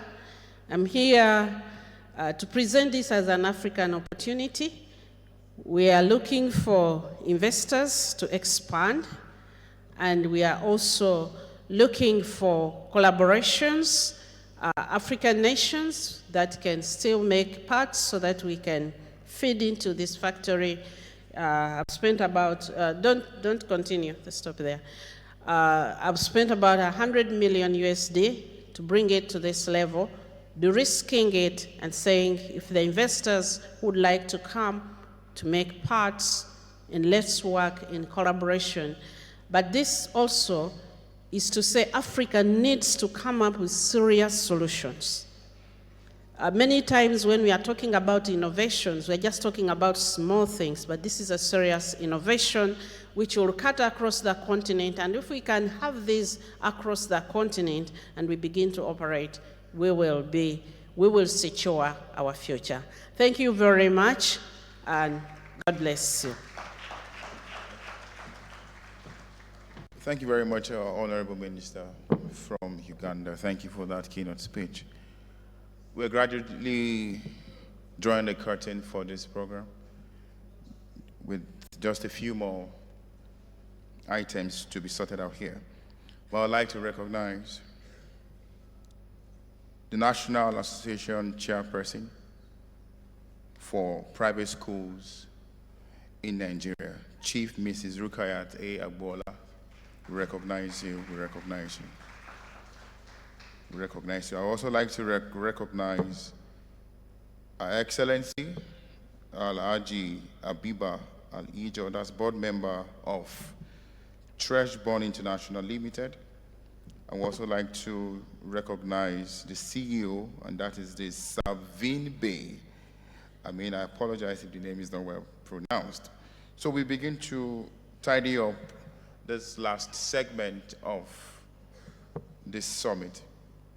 And now we would like to call for the next keynote address to be delivered by Dr. Kennedy Okonkwo. Please, ladies and gentlemen, help me make welcome Dr. Kennedy Okonkwo to deliver his keynote address. Thank you very much.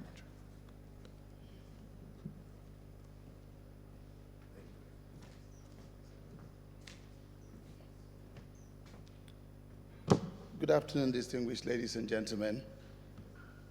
Please permit me to stand on existing protocols. My name is Dr. Kennedy Okonkwo.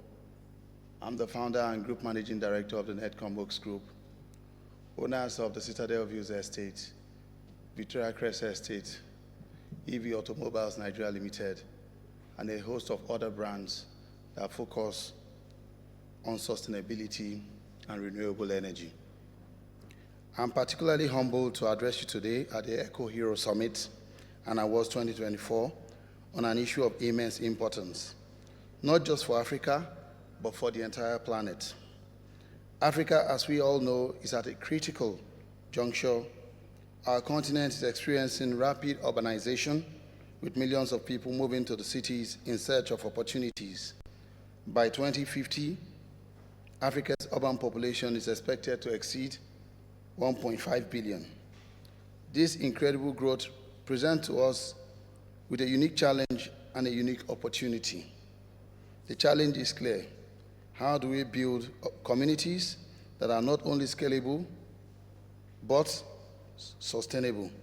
How do we harness innovation to provide energy, mobility, and housing solutions that empower people, protect the environment, and stimulate economic growth? My sojourn in the renewable energy space started from a problem perspective. If we all remember, during the COVID-19 pandemic, we all found out that the first vaccine we had against the COVID was the home, the communities that we all live in. And so a crisis came out of it also. The rising energy costs, the impact of the Ukraine-Russia war, and the attendant energy costs that happened, energy crisis that happened, portended a very big problem for us. And so clients who live in those communities were worried because their energy cost was rising, but their take-home pay was not rising. And so myself and my team looked at the crisis before us, and then we went back to work. And the result of that is Nigeria and Africa's first solar-powered estate, the Citadel Views Estate, which I want them to quickly, if it's queued in, we can have the video play. It's just about 30 seconds.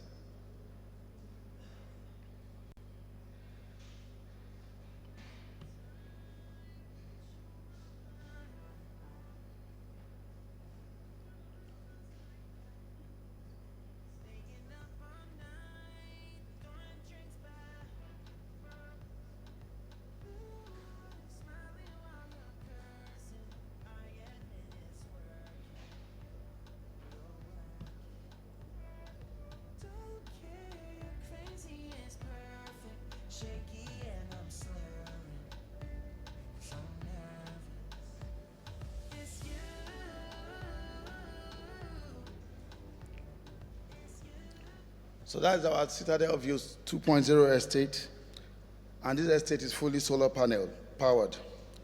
Our commitment to sustainability has yielded remarkable results.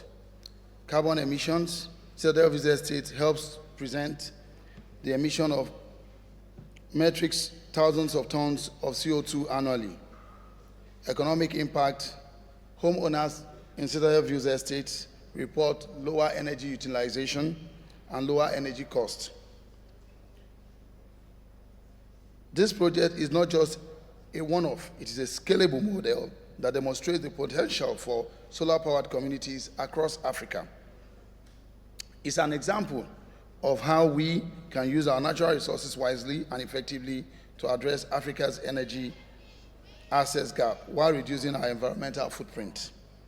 To put things in perspective, global best practices like Madagascar City in the UAE and BedZ in the UK are shining examples of sustainable urban planning. Those cities are powered entirely by renewable energy and are proving that net zero carbon neutral living is achievable. We are following in their footsteps, but with an African twist, leveraging solar power in a way that is uniquely suited to Africa's resources, knowing fully well that we enjoy nearly 6 to 8 hours of solar energy direct from sunlight every day in Nigeria. The second pillar of sustainable communities is mobility. In African cities, transportation is a critical component that is emitting carbon into our environment. So, if we're able to champion the utilization of EV vehicles, carbon footprint will be reduced drastically. Projections indicating a 20% compound annual growth rate of EV vehicles estimated by the year 2030. The key to this growth lies in making electric vehicles more affordable and accessible to the public, while also building the infrastructure to support them. And we, at the Netcommerce Group, are at the forefront of transforming this through our subsidiary, EV Automobile Nigeria, by deploying electric vehicle charging points across our estates and our partner estates, making EV vehicles not just an option, but an integrated way of life. Through Victoria Crest Homes, we have provided affordable homes to over 6,000 families, proving that sustainable living doesn't have to be exclusive to the wealthy. Citadel Views is a direct extension of this vision, delivering affordable housing with prioritizing energy efficiency, eco-friendly construction, and cutting-edge technology. What we are doing is bridging the gap between sustainability, luxury, proving that affordable housing and environmental responsibility are not mutually exclusive. Thank you. And in conclusion, I'll say, our leadership is pioneering solar-powered estates and electric mobility, exemplifies the potential for sustainable innovation in Africa. Projects like Citadel View Estate and EV mobility initiatives have shown that what is possible when we combine renewable energy and sustainable transportation. Africa is on the cusp of transformation, and with the right investments, collaboration, innovation, we can create communities that prioritize people, planet, and prosperity. Thank you very much, and God bless you all.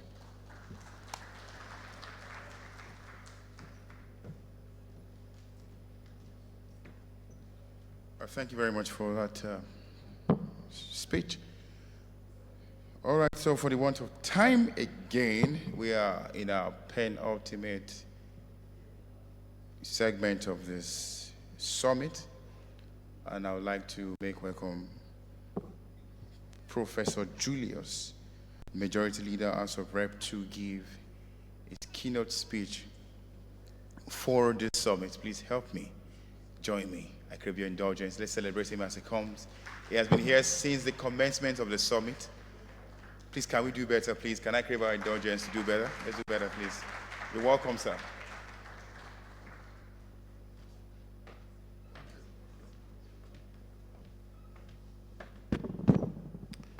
Good afternoon, distinguished ladies and gentlemen. I initially was going to give what we described as a keynote, and I had the paper prepared, but I was just telling my son there, that there is nothing new for me to say here as a keynote. The panelists and those who have spoken earlier have done sufficient justice to all issues involved. The only area I felt people were a bit silent on, Professor Vin tried to capture a part of it when he talked about leadership. No matter how good, how innovative, how creative we are, if the leadership is corrupted and contaminated, it can never create an environment for your ideas to thrive. I know how many years I spent in self-exile, over a decade, not for stealing money or killing anybody, but for advocating for democracy, alongside the current president and many others like that. And that's because of evil criminal leadership. And many African countries have leaders like that that do not tolerate creativity and innovation. They will not support education. They will not support science. And when you have that kind of leadership, how on earth are we going to even care about the environment? The last point I would like to make is that whatever innovations we bring on board, you need appropriate laws and legislation. And that is what my own speech was going to cover. That the National Assembly in Nigeria, particularly as at today, we take the issue of climate change very seriously. And in what we call our legislative agenda, which is like the Bible of the House, in Agenda 8, it covers extensively policies we need to adopt, institutions we need to support, and how motions and through motions, bills, and legislative advocacy, we should create the environment, the room for thinkers and those who have the creative energy to thrive. The presentation we saw just now in the case of Uganda is encouraging. I'm not sure whether it is a private initiative or a public initiative, because that matters and makes a big difference. But I can assure you that in Nigeria of today, the current administration is just simply trying to crawl itself out of a deep hole created by previous governments. And this is not about political party. It's about having the vision and the mission, a sense of nation and a sense of mission. Where it is lacking, the people suffer.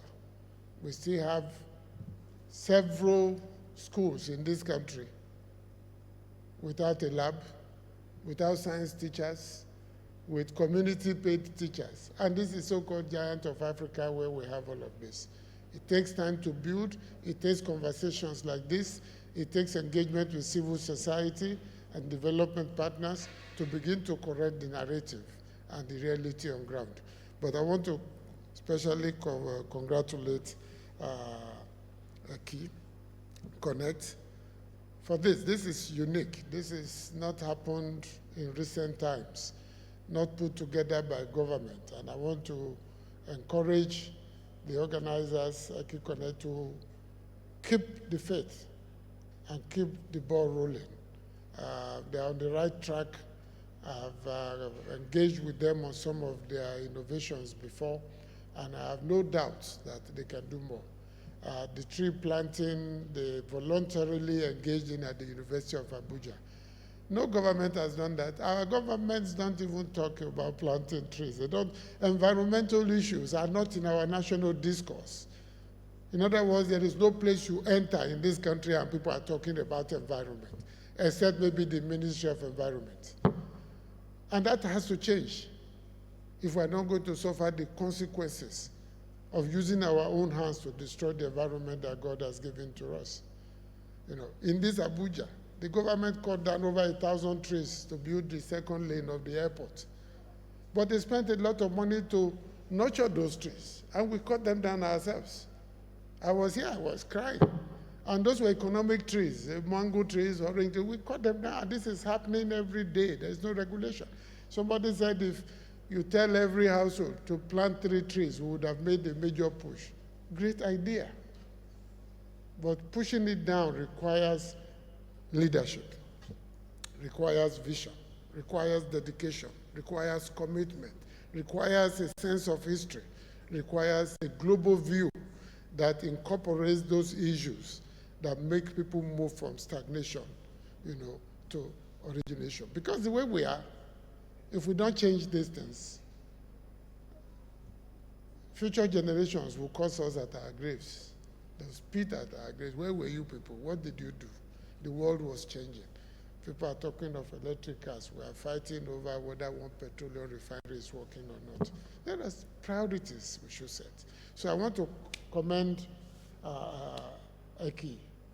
Ekikone for this program today, and I urge them to do more.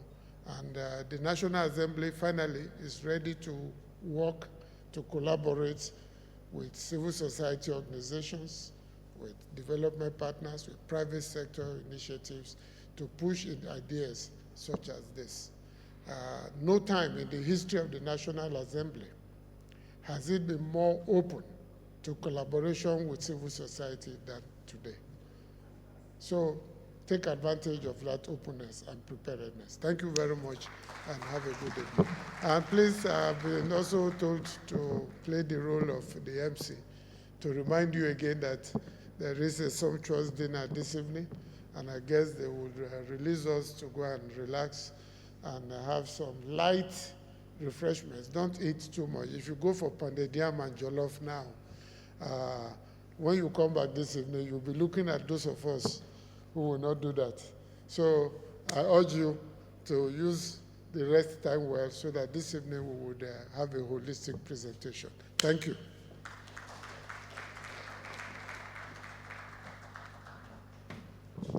Good afternoon, distinguished ladies and gentlemen. We want to thank you all for your patience, for being here.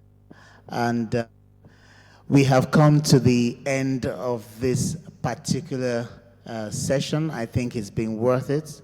I think everyone still sitting in this hall, you deserve a round of applause. Thank you very much. Thank you. On that note, we want to remind you that please 6 o'clock we'll start the dinner. If you need transport, please don't forget to wait at the Millennium Park. I think there'll be a bus to bring us here. We want to sincerely apologize to a lot of our panelists. We're moving every other program into the evening. You can be rest assured that it's going to be a very, very interesting evening. So we want to sincerely do apologize to all our panelists that are yet to speak. We will take that very briefly this evening, and we have this evening packed with very, very exciting events coming up this evening, so please do not miss it and tell your neighbor to not miss it. Shall we rise on our feet, distinguished ladies and gentlemen, as we bring this meeting to a close with our national anthem. Please, media, national anthem as we bring this meeting to a close. Thank you very much.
Thank you very much. Have a wonderful afternoon and see you 6 p.m. this evening. Thank you and God bless.